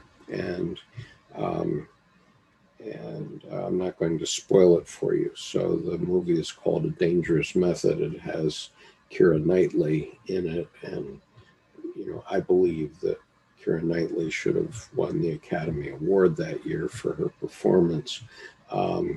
But unfortunately, the topic was probably too hot for the Academy Awards, so they didn't dare give it to her that year. But she certainly deserves it, and if you see that movie, you'll see what I'm talking about. So I hope I've finally answered the question about friendships. Zaya Rue says, this is a little bit off topic, but I wondered if you had seen the VCRs for the Map of the Soul on online concert. They're so beautiful, and I was really enjoying picking out, analyzing Jungian symbolism. Yeah, I've seen quite a number of them, and I think you're talking about BTS concerts. They based their 2 albums on Murray Stein's book, Map of the Soul, and we discussed this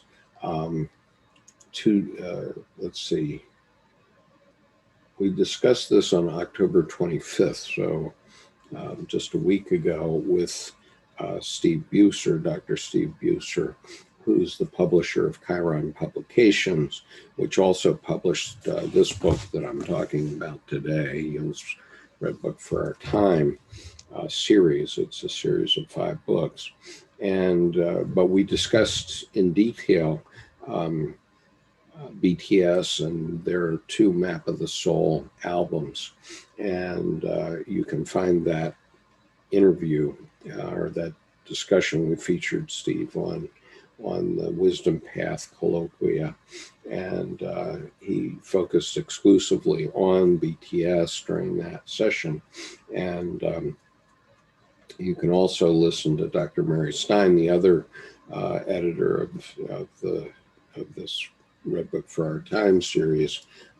We did an interview with him on August the 9th, and that interview is one of the most, it's the most popular interview that I've done.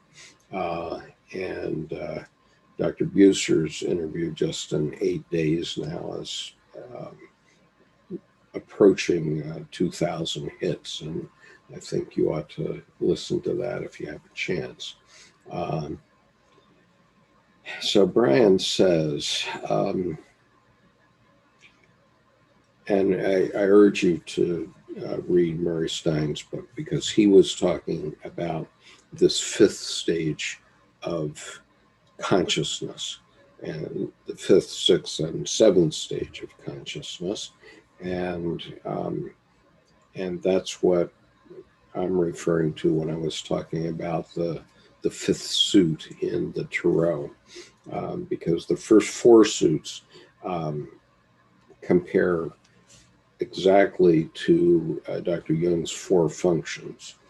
So the coins relates to sensing, the wands relates to intuition, the swords relate to thinking, and the cups relate to feeling.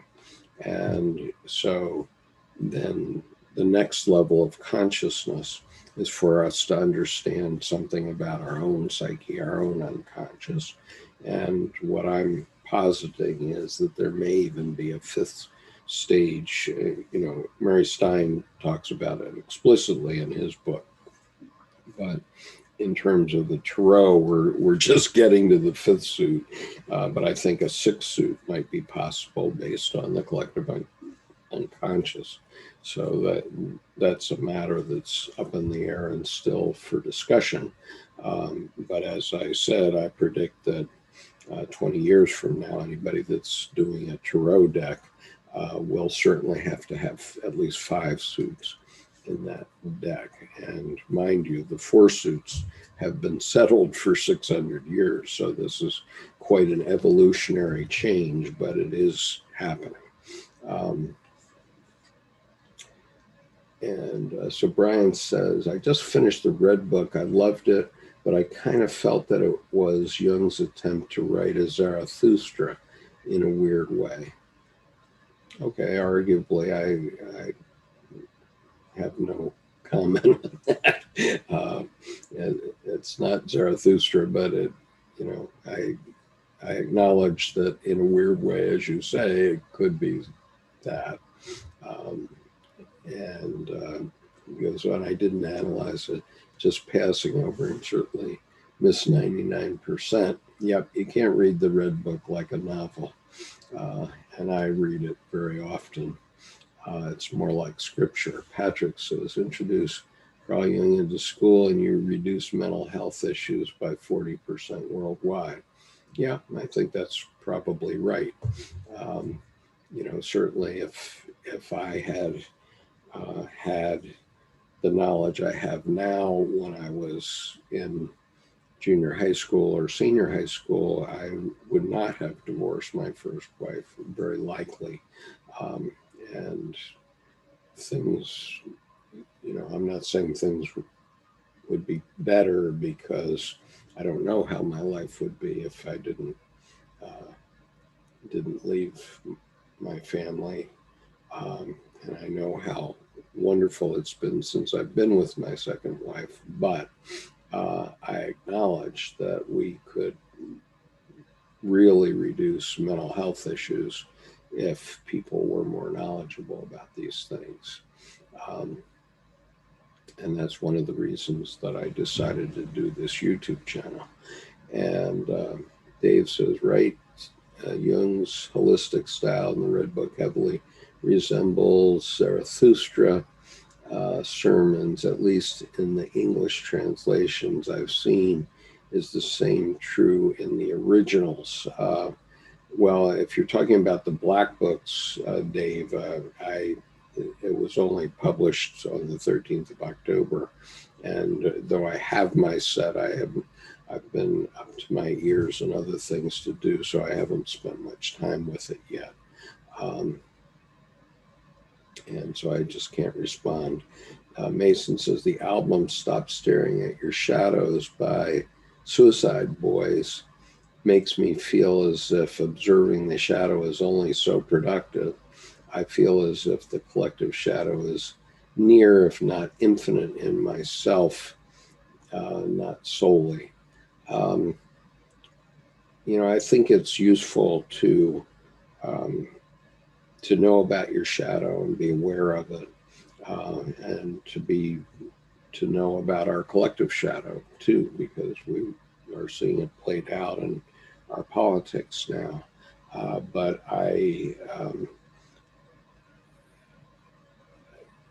think you need a thorough knowledge of it, but you need to keep it under control too, because it often leads to bad results, I would say. Thomas says, thanks. Great lecture. Thank you, Thomas. That's a miracle. It's not a lecture I haven't prepared. Brian says, I like the idea of expressing gratitude by uplifting yourself early in the day, selflessly, physically making omelets, cracking eggs. Thank you, Mason. Not solely because those in my life view my own way, but also because of the closeness I have garnered with the collective unconscious. I feel hopeless in the way that I feel as if I can change the collective unconscious to an uncapped degree if only I can obtain the capacity to. I feel hopeless in the way that I feel as if I can change the collective unconscious to an uncapped degree if only I can obtain the capacity. Well, let me, and good morning, Summer, nice to hear from you. Summer is a friend of mine in Dubai, and I haven't heard from her in months since COVID happened, so it's nice to see you here.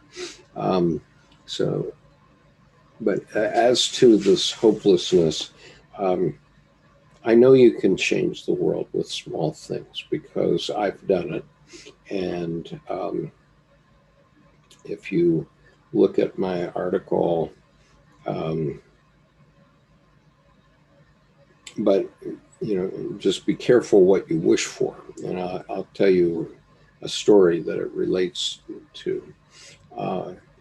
In 2011, I was interacting with a Turkish novelist and playwright who is a dear friend. Her name is Meltem Arıkan. And if you go to my website, which is called archetypeinaction.com, I'll put the link here. Let's see, archetype archetypeinaction.com. Let me put it here as well.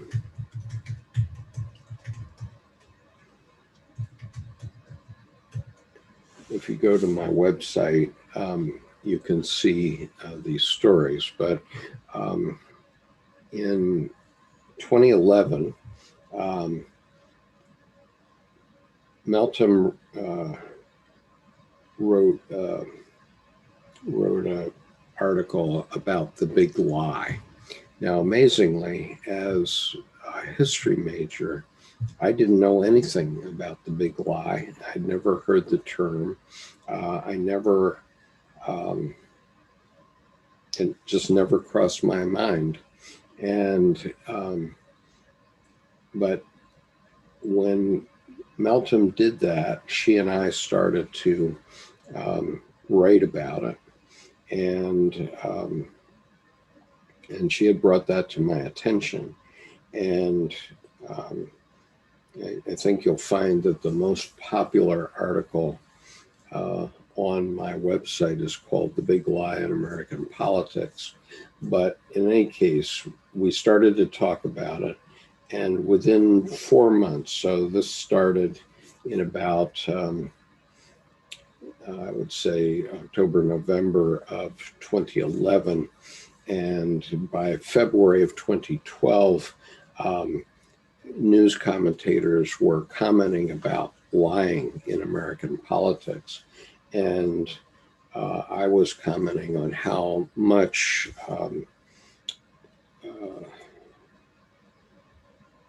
Mitt Romney was lying to the American people about his election campaign in 2012. And by election night of 2012, all the news channels were commenting about lying in American politics, 7 by 24. I mean, just everywhere it was. And so I can specifically point to that point where Meltem mentioned it to me. I had never heard about it, although I'd been thinking about all the lying, but Meltem coalesced it for me. And then she and I were writing about it. And by a year later, when the election took place, everybody was talking about it. Well, I think that had a big effect on the 2012 election. And in fact, on my website, you'll find an essay called How a Turkish Novelist and an American Executive Influenced Election 2012. Okay, so that was all well and good, but it's my analysis, and this is my thought only. Nobody else shares it or nobody else even thinks about it, but I do, because by 2016, we elected a man who lies all the time, and by the way, the big lie, the idea of the big lie is expressed in Mein Kampf by Adolf Hitler. And the Nazis used the big lie because the idea of the big lie is, quote unquote, little people will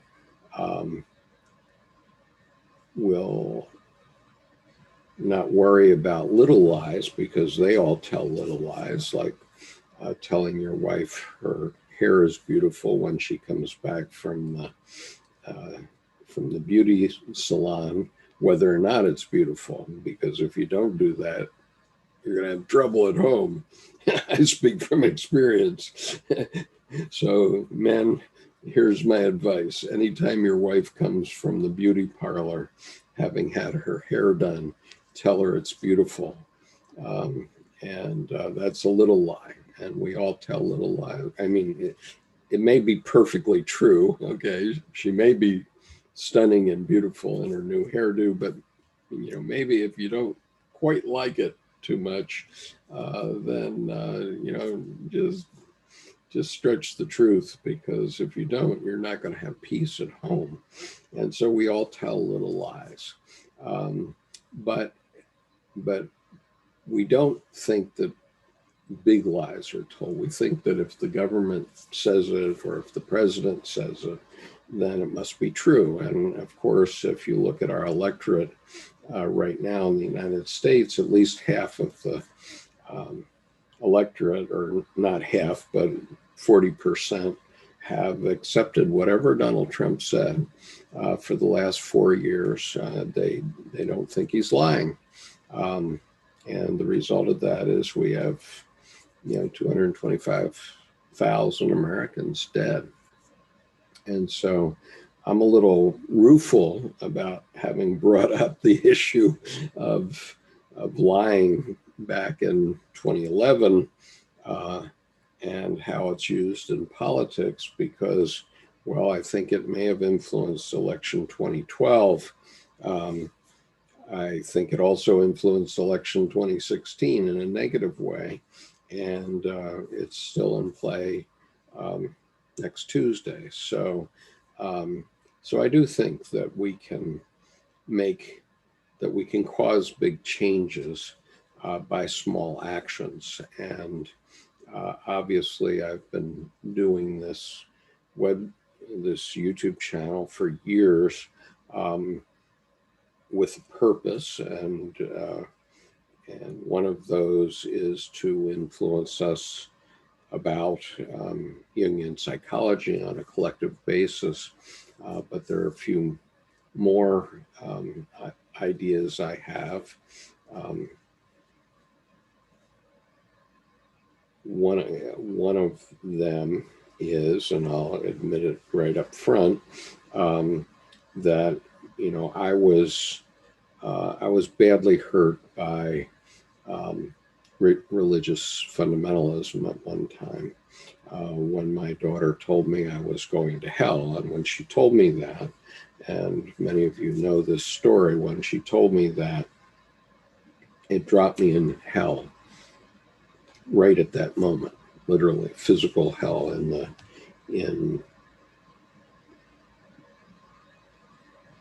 my psyche. And indeed, I had a vision that night of Mephistopheles, and that whole story is on the YouTube channel, so you can find that. And it took me 10 years to work my way out. And so I was angry with organized religion because of that. And I said to myself, who teaches a child to say something like that to their parent? And I think that, that's a fair question today too. But, Dr. Jung had a different way of approaching religion. And I have a different perspective about it now than I did 20 years ago. And that perspective is like Dr. Jung: I have no need to believe I know. And one of the things I know is that there's no God up there, and there's no devil down there. all these things are right here or in the heart. And so, and as far as heaven is concerned, let's put it this way. People have been selling silly people futures on, well, you'll go to heaven and everything will be hunky-dory type thing for 2,000 years. And what I can say unequivocally is when you're dead, you don't know you're dead. It's only difficult for your family. And when you're stupid, it works the same way. And so Dr. Jung's approach, and it's a wonderful thing to know actually, is that you can have immortality. This building behind me is his confession of faith in stone, because, Dr. Jung is right here with us right now. His spirit is still alive. And if you're going to be immortal, and we're all immortal in some way, and we could talk about that at some point. We're all immortal in some way, but some people are more immortal than others. And so Dr. Jung's point is that if your spirit is going to be immortal, as those of Jesus Christ and the prophet, peace be upon him, or Gautama Siddhartha, the Buddha, those lives are immortal, and their spirit is still with us because I've mentioned them just now. And so there's no question that they're still alive. Are they physically still alive? No, they're not. But immortality is the immortality of the spirit. I mean, any pastor will tell you that much. And so this building behind me is a building that Dr. Jung built with his bare hands, and it was his confession of faith in stone, and it represents his immortality. But it isn't the building that's immortal. Probably that will deteriorate over some period of time, but it's the ideas that he developed that were so monumental, as Edward Edinger said. Those ideas cannot die, and therefore, you can't kill an idea. And so Dr. Jung will be immortal in that sense. So, Mason, I feel as if one would be better served not in trying to talk down or coerce collective shadow into enveloping itself into the whole, but to instead ignore and kill the collective shadow by a war of attrition. Sorry for the redundant question. And the issue, Mason, is that the shadow can never be killed any more than your shadow can be killed. And the shadow is the opposite of what you might want in civilization. And, let's put it this way, the good side always wins, okay? But it can be bloody. And so we human beings killed 280 million people in the 20th century. That was all shadow. And that's fear, people selling fear.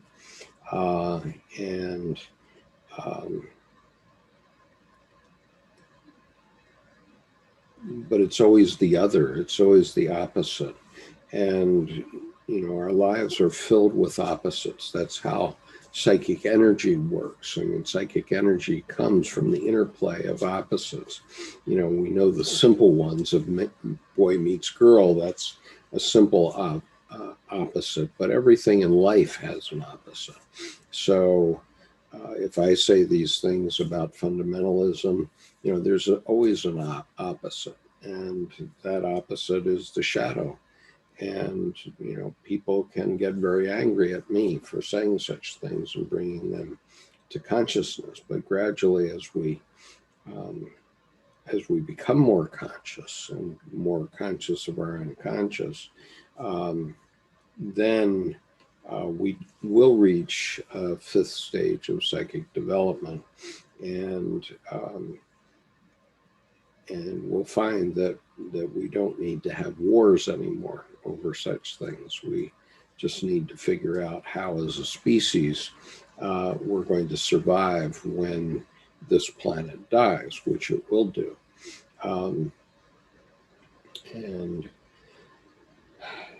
And so, and I'm not saying it's going to die in the next century. I'm saying that, certainly this planet will be gone in 4 billion years. And, between now and then, all life on the planet is going to be extinguished. And so if life on the planet, if your progeny, thousands or millions of generations from now are going to survive, then it depends on what we do now and what we change in the way the human species interacts and thinks. And so that's my point. But you're not going to win a war against the shadow by a war of attrition, because everything you kill off is going to come back to life. I mean, that's the undead. And so that's my observation. And let's see, Brian says, I was thinking, treat more. Oops. I'm getting a lot of comments here. I can't keep up with them, but I was thinking, treat more so than a respect thing.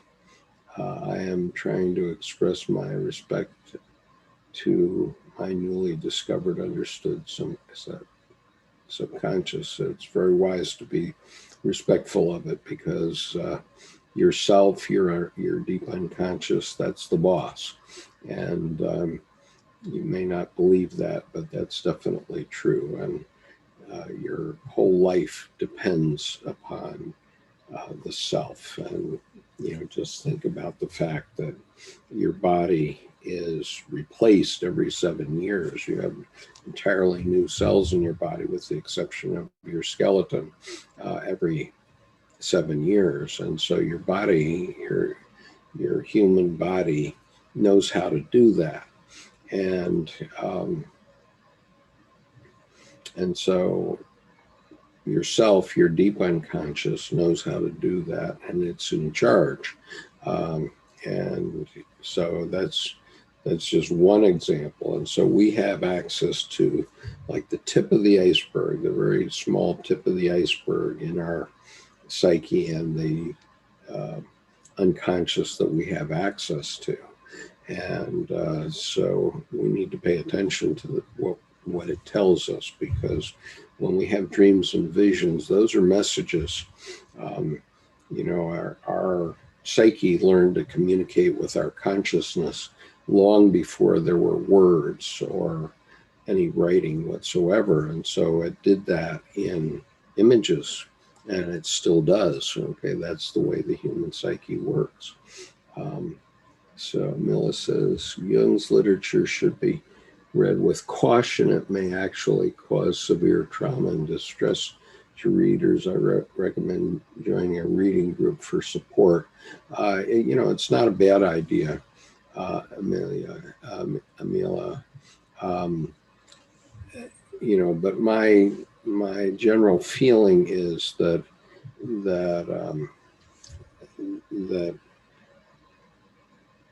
the number of people that will be benefited far exceeds the number that will have problems with it. And I've been able to manage my personal traumas well enough, and I've had some pretty big ones, by studying Dr. Jung's work. So I found that, basically, as Dr. John Beebe observed, Dr. Jung has been your shrink. And I acknowledge that. I mean, Dr. Jung is my shrink, because as you read his work, you reflect on what he's saying vis-a-vis your own life. And so it becomes a kind of psychoanalysis. And so while I do agree that certain activities, such as active imagination, can be quite frightening, and if you do have a mental health problem, I mean, a serious mental health problem, then you should be seeing a mental health professional, because they know what to do. I don't know what to do. I'm a layman. I can only tell you that by staying close to my Jungian studies for the last 33 years, I've been able to maintain my own psychic balance. And I think that has been important for me, and it's one of the main reasons why I do these sessions, is because I have been able to maintain my own psychic balance thanks to Dr. Jung. So while I agree that there are caveats and that one should be careful, and certainly if it is causing you distress to read Dr. Jung's work, then that may be an indication that you should see a mental health professional. But by and large, I think if you take it in small doses, a page or two a day or a few pages a day, and read it slowly, you'll be pretty okay. I mean, it's no worse than reading Lady Chatterley's Lover or any other such thing. But that's just an opinion.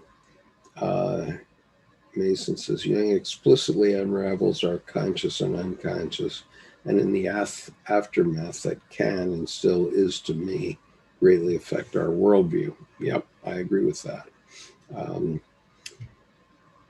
Patricia, hi, nice to see you. And the fact that you're late is not important, as this will be on playback shortly after I discontinue. Jag and Mason says, where does one get access to an enlightened spiritualist other than Skip? Of course, not that I'd label him as such a personality. Well, I think most people who speak about spirituality, if they're a pastor or such, you can find them in every church and synagogue and mosque in the world, and temples too. And so you have to take what they tell you with a grain of salt. Not everything that they say is appropriate for your life, and you have to, again, think about that.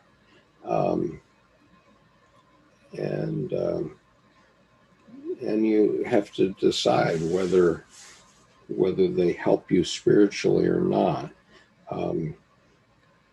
For example, I could not. My wife is a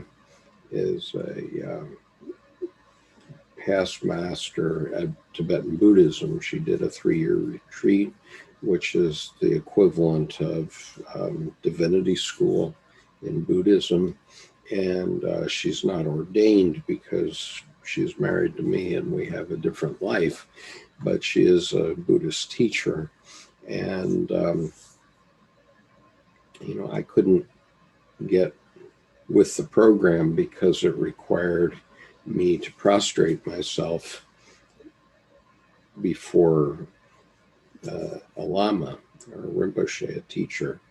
and bow down to that individual. And even though they say, well, you're bowing down to Buddha, you're not bowing down to that individual per se, that human individual, but the spiritual aspect. And that just wasn't convincing to me. My wife has accepted it, but I have not. And so she has studied Tibetan Buddhism for the last 26 years, and I've studied Jungian psychology. We do it side by side. In many ways, they're very much the same, and Dr. Jung felt that Tibetan Buddhism was the best religious expression of his psychology. But, I find that the Bhagavad Gita is basically Jungian psychology written 5,000 years before Dr. Jung wrote it. So, if you want to know Jungian psychology, go listen to my reading, Kushbu's and my reading of the Bhagavad Gita, or find the book, The Study Guide to the Bhagavad Gita by Les Morgan. And in the back of that book, there are 11 themes that Dr. Morgan talks about in the Bhagavad Gita, and those themes are right down the mainstream of Jungian psychology. So, probably you can make those parallels in all religions of the world. And so you have to make your own judgment about who's what and what's your own experience. Camilla says, Jung's work is very spiritual. It requires knowledge of mandalas, and that requires discipline for monks. There's a whole ritual for the process. Yes, there is, but let's talk about mandalas for a moment. They weren't invented by the monks. I'll show you a mandala that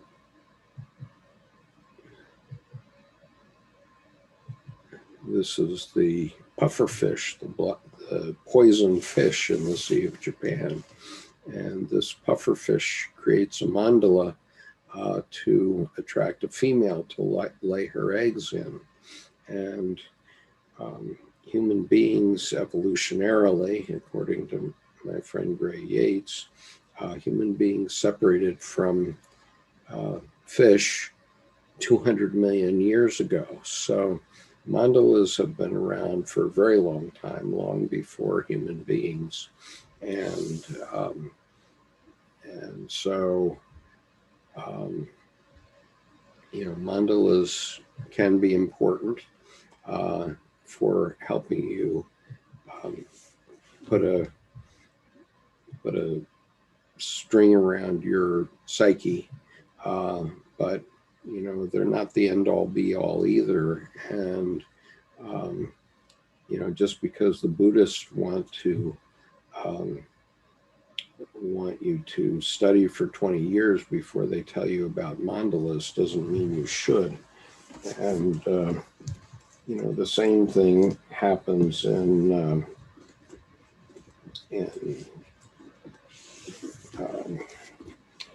Hinduism. I have this book, the Radiant Sutras. It's a highly recommendable book, and it's by Lauren Roach, and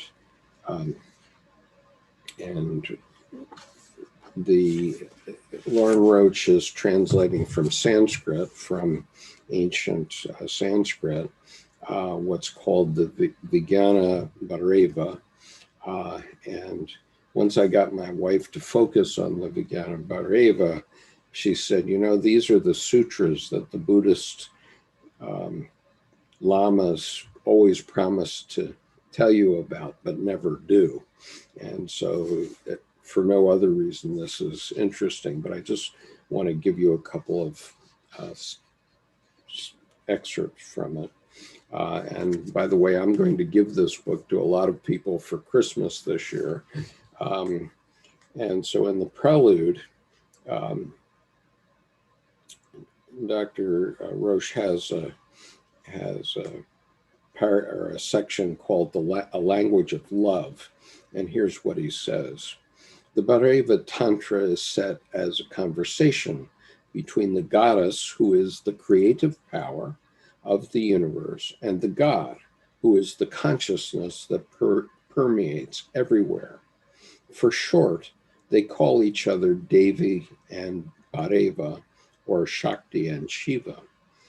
They are lovers and inseparable partners, and one of their favorite places of dwelling is in the human heart.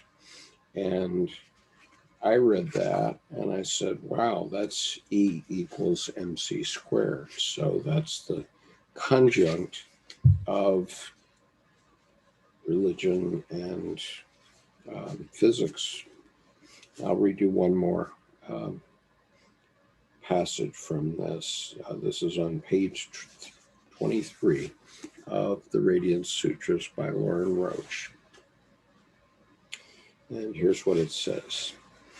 Elaborate rituals and garish images may be useful in meditation when your mind is whirling with thoughts of sex, money, and power, wandering like an elephant in heat.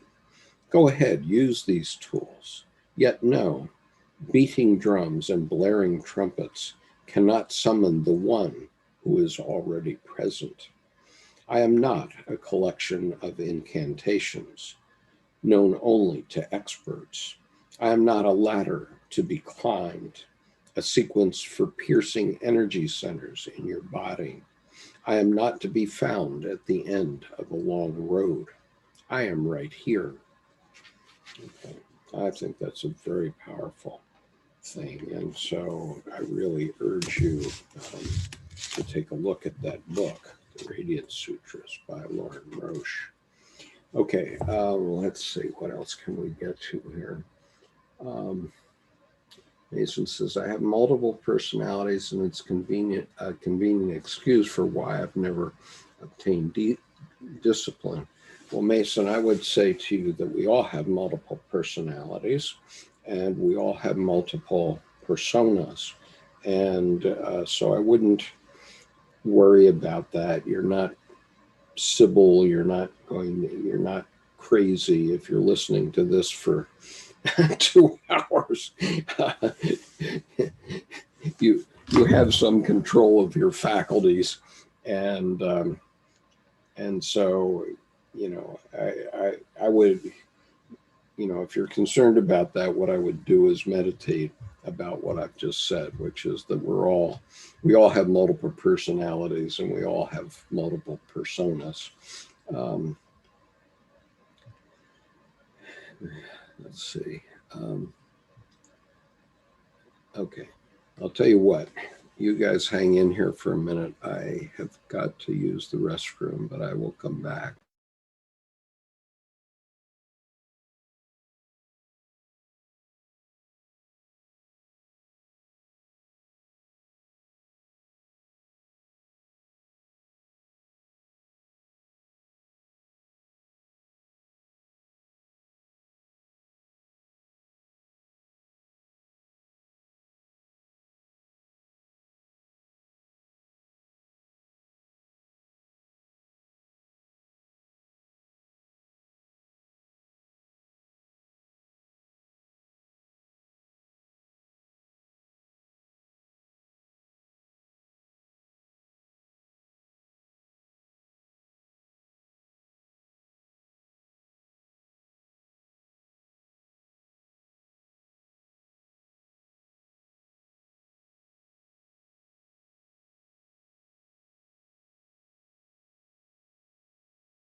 Okay, sorry. Guess we still have 18 people here, amazingly. This has already been a 2.5-hour session, so I'm not going to be able to get to everything, probably. I'll look at some of the more recent things. Amelia says, have you tried using a journal for your inner self? There's foundation of the inner self. There's a foundation for the inner self. And yes, I highly recommend journaling. And I'm actually journaling with doodles right now, and as part of the project that we're going to present in the Wisdom Path on November 7th. And so I would urge you all to come and listen to that session, which will be at 7 p.m. U.S. Eastern Time on Saturday, the 7th of November. So this coming Saturday, or this coming Saturday. And so we've all been trying to connect with the collective unconscious through the last month as we go through this election period, and we're going to be doing one more doodle after the election, but before Saturday. And so it's going to be a very, very interesting and instructive session, and I urge you to join us then. And Mason Phipps says,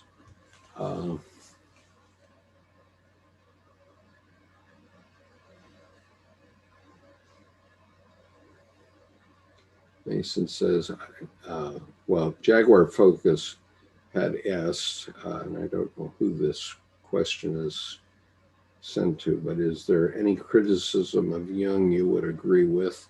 I would say yes, there are criticisms I have of him, but if I started to do that, I'd have to talk for a long time. Mason says, in response to that, yes, I could criticize Jung. Largely, it would be that the majority of his work isn't in the slightest provable and therefore can be infinitely criticized as being imagination and not real. But no, I've genuinely not heard valid criticism of Jung.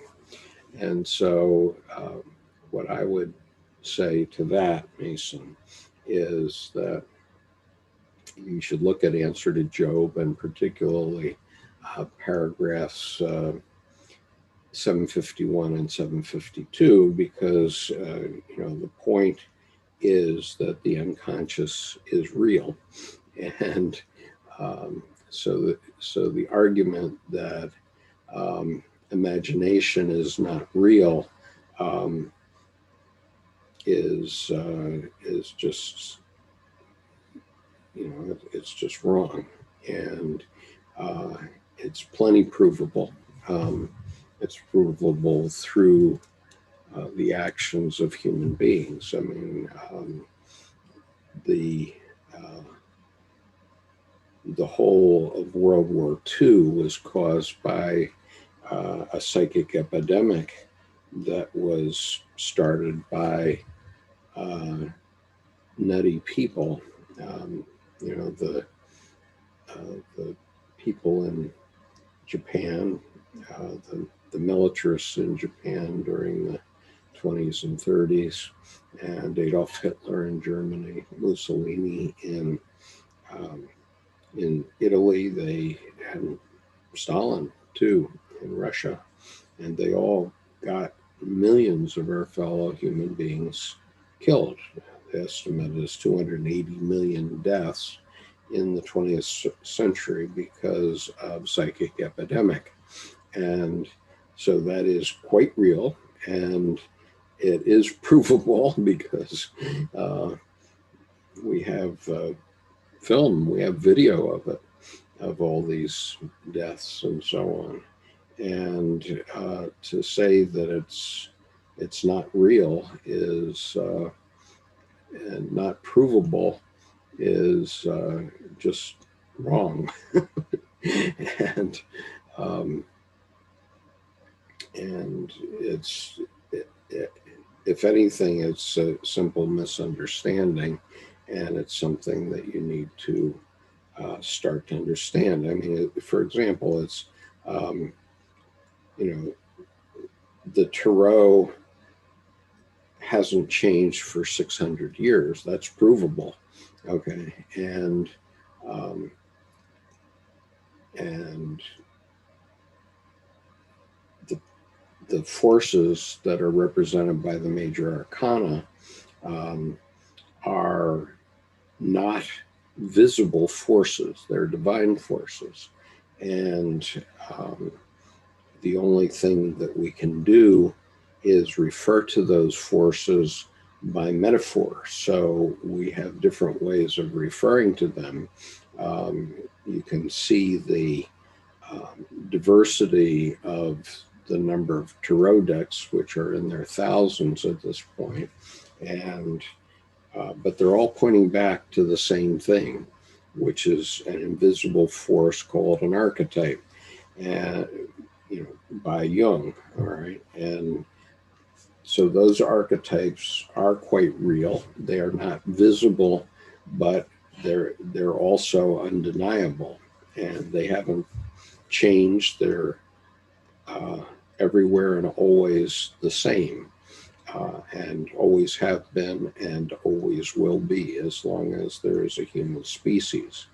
And so, that's why the tarot can be a roadmap for life, because it points at things that are real in our lives. Now, religions have done that too, and they have done it effectively over millennia, and they have just done it in a different manner.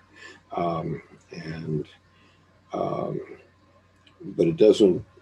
So it doesn't make either system valid or invalid. They're all valid, and they all point to the same um, archetypes and the same um, invisible but real um, forces that are in our lives.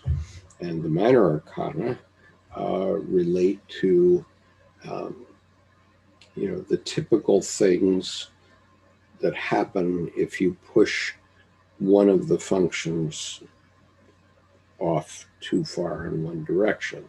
So, for example, the suit of coins is your physical possessions. That's the earthly sphere, and our president is the poster boy for the king of coins, because he's managed to put together everything that one could possibly want in the U.S. He's the president of the United States.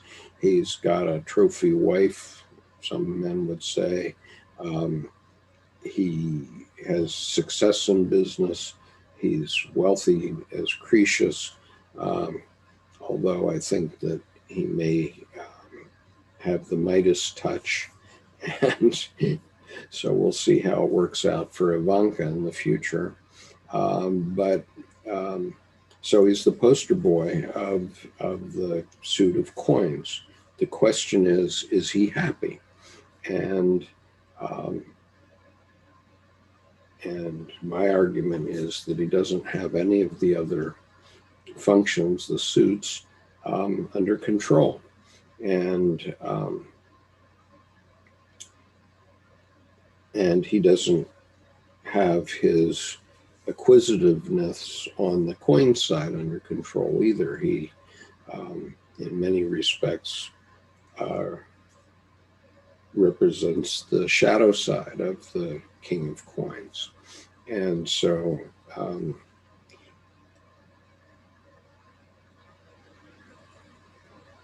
so these things are not visible, but they are provable. They are provable, and one needs to reflect on that and see how they are provable. And Dr. Jung made this very funny comment in his book Ion, paragraph 63, about how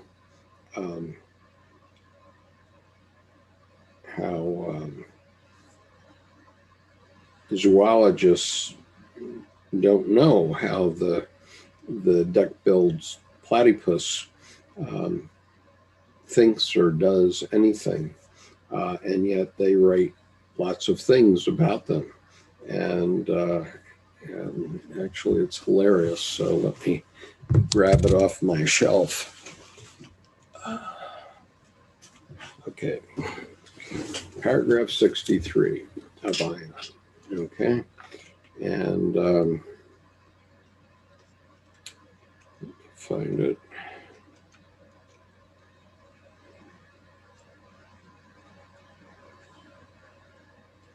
Okay.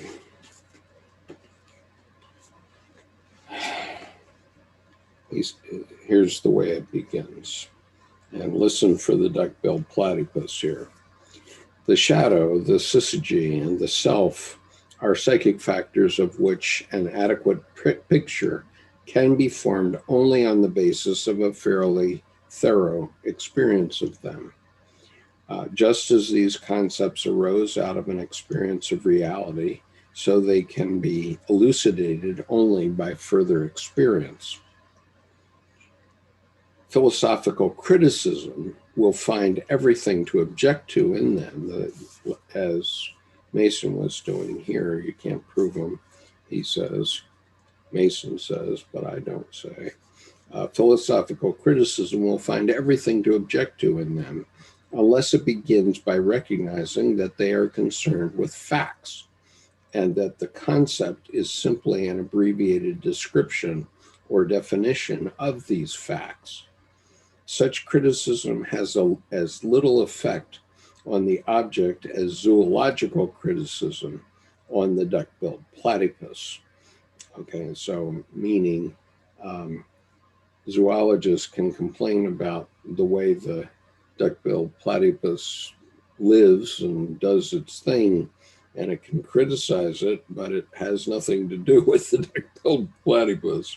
So it is not the concept that matters. The concept is only a word, a counter, and it has meaning and use only because it stands for a certain sum of experience. Unfortunately, I cannot pass on this experience to my public. I've tried in a number of publications with the help of case material to present the nature of these experiences and also the method of obtaining them. Whenever my methods were really applied, the facts I give have been confirmed. One could see the moons of Jupiter even in Galileo's day if one took the trouble to use his telescope. And so, what Dr. Jung talked about were facts. And if you use his methods, you will understand these facts. If you don't, you won't. And so and Mason says, but no, I've genuinely not heard valid criticism of Carl Jung. Well, I've heard some criticism of him in terms of his personal life, but,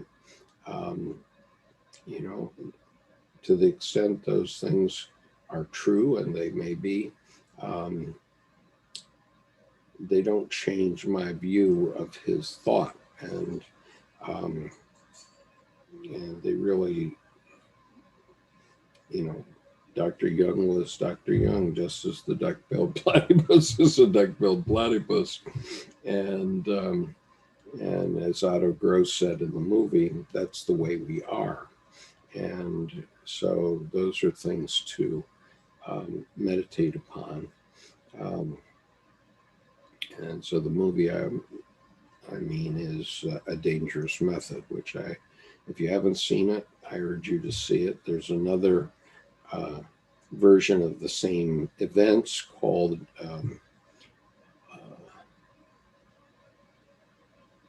I think it's called The Soul Keeper, and that also is about the relationship between Dr. Jung and Sabine Spielrein, and that is available on YouTube, the Soul Keeper. It's available in 6 15-minute segments on YouTube. So if you find that, you can watch it right here on YouTube for free. A dangerous method, you might have to pay for it. I don't know who has it these days. I own the movie, so let's see. How can we communicate with our right brain subconscious, ultimately the self? Okay, so Brian, the answer to that is you have to do something creative, and that will open up your communication channel, and you have to pay attention. If you pay attention to the unconscious, it will pay attention to you. And so if you it's sending you dreams every night. It often sends me visions also, and it's sending us messages all the time. It sends these messages to us in the form of images, and we have to interpret those images because we speak a language different from the language of the soul. The language of the soul is in images. It is not in words. And so we have to become translators of those images. And those images are coming through 7 by 24 by 365. I mean, all I have to do is if I stop talking to you and I just close my ideas or my mind and my eyes for a few minutes, probably less than a minute, I will start to have images presenting themselves to me, even though I'm not asleep. And the only reason they come through in dreams is we've put our conscious mind aside, and our conscious mind has been blaring out our dreams. So we don't see them when we're awake normally, but when you have a vision, like when I had my vision of Mephistopheles, it didn't mean that there was a physical entity right then that was going to grab me and physically take me to hell, but it certainly took me to hell psychically.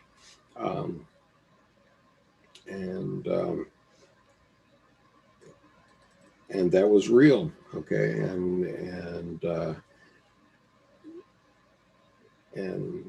I really don't care if you believe me or not that it was real, because I know what it meant to me, and that's what matters, right? There's this great scene in the movie Patton where Patton is screaming at his officers in his command center, and his aide comes up to him and he says, sir, sometimes your officers can't tell whether you're really angry or whether it's an act. And Patton leans over to him and says, it's not important for them to know. It's only important for me to know. And so in these sessions that I'm doing, especially the ones on Sunday morning, I give you my honest cut on what's true. It's not important whether you believe me or not. It's important for me to tell you what I think I believe and know, and you have to evaluate it for yourselves and apply it to your own psyche. I will tell you, though, that your psyche is trying to communicate with you all the time, your unconscious, and all you have to do is pay attention. So in terms of how to open that up, do something creative. It doesn't matter what it is. It can be making a YouTube channel, as I'm doing right now. And that's one of my ways of connecting. But as I've often said, just go to the art store or the Sears tool department or a cooking store or a shoe store. And when whichever one floats your boat, whichever one you like, go to one of those places or do other things. But these are just 4 examples. So at the art store, you would go up and down the aisles and see what speaks to you. Is it the watercolor set, or is it oil paints, or is it clay for sculpture, or is it making frames? I don't know. It could be all of those. Or is it making a costume for Halloween for your children, or a decoration for Halloween? Whatever it is, seize onto that, take it home and try it. If it works for you, you'll keep doing it. If it doesn't work for you, do it again. Find the creativity, the creative activity that gets your attention. So that's the art store. The Sears tool department, for men, make a beautiful table. You say, oh, I'm no good at wood carving or whatever. Well, just start. I mean, at the beginning, whatever you do is going to be crap. But if it soothes your soul to do that, keep doing it, because eventually you're going to make beautiful things. Picasso didn't paint beautiful paintings. Well, almost he did, but most artists don't create beautiful artwork from the beginning. They have to go through an apprenticeship. And Picasso, the reason I say he's an exception, but in order to be Picasso, to be himself, to know what his soul was saying, his father was an art teacher. And so, Picasso said, when I was 10 years old, I could paint like Goya. In fact, he could. And so if you see some of his early paintings from his childhood, they're just exquisite and they're perfect and they're camera-like in terms of their quality. But he said, when I was 10 years old, I could paint like Picasso, like Goya, but then I had to learn how to paint like Picasso. And so that's what he did, and that's what he did for the rest of his life. And he was painting 4 hours before his death in his early 90s. He was 91 or 92, and he was still painting then. And Dr. Jung, he expressed his creativity in many ways. He was a stonemason, so he built this building behind me. He was a painter, he was a sculptor, he was a wood carver, and he was a writer, obviously. And so all those things are creative activities. And he did those throughout his life. And if you want to know something about that, you could listen to the featured session we had with Jill Mellick, who wrote a book called The Red Book Hours, which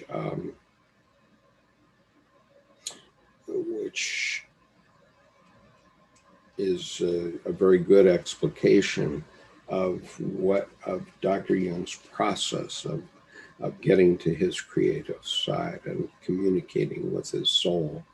And once you find something that's soulful, okay, so what did I say? Okay, so the cooking store.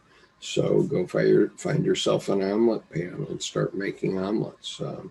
I started making omelets without an omelet pan, and I'm fair at it at this point. My omelets would probably be better if I have an omelet pan, but it's not essential.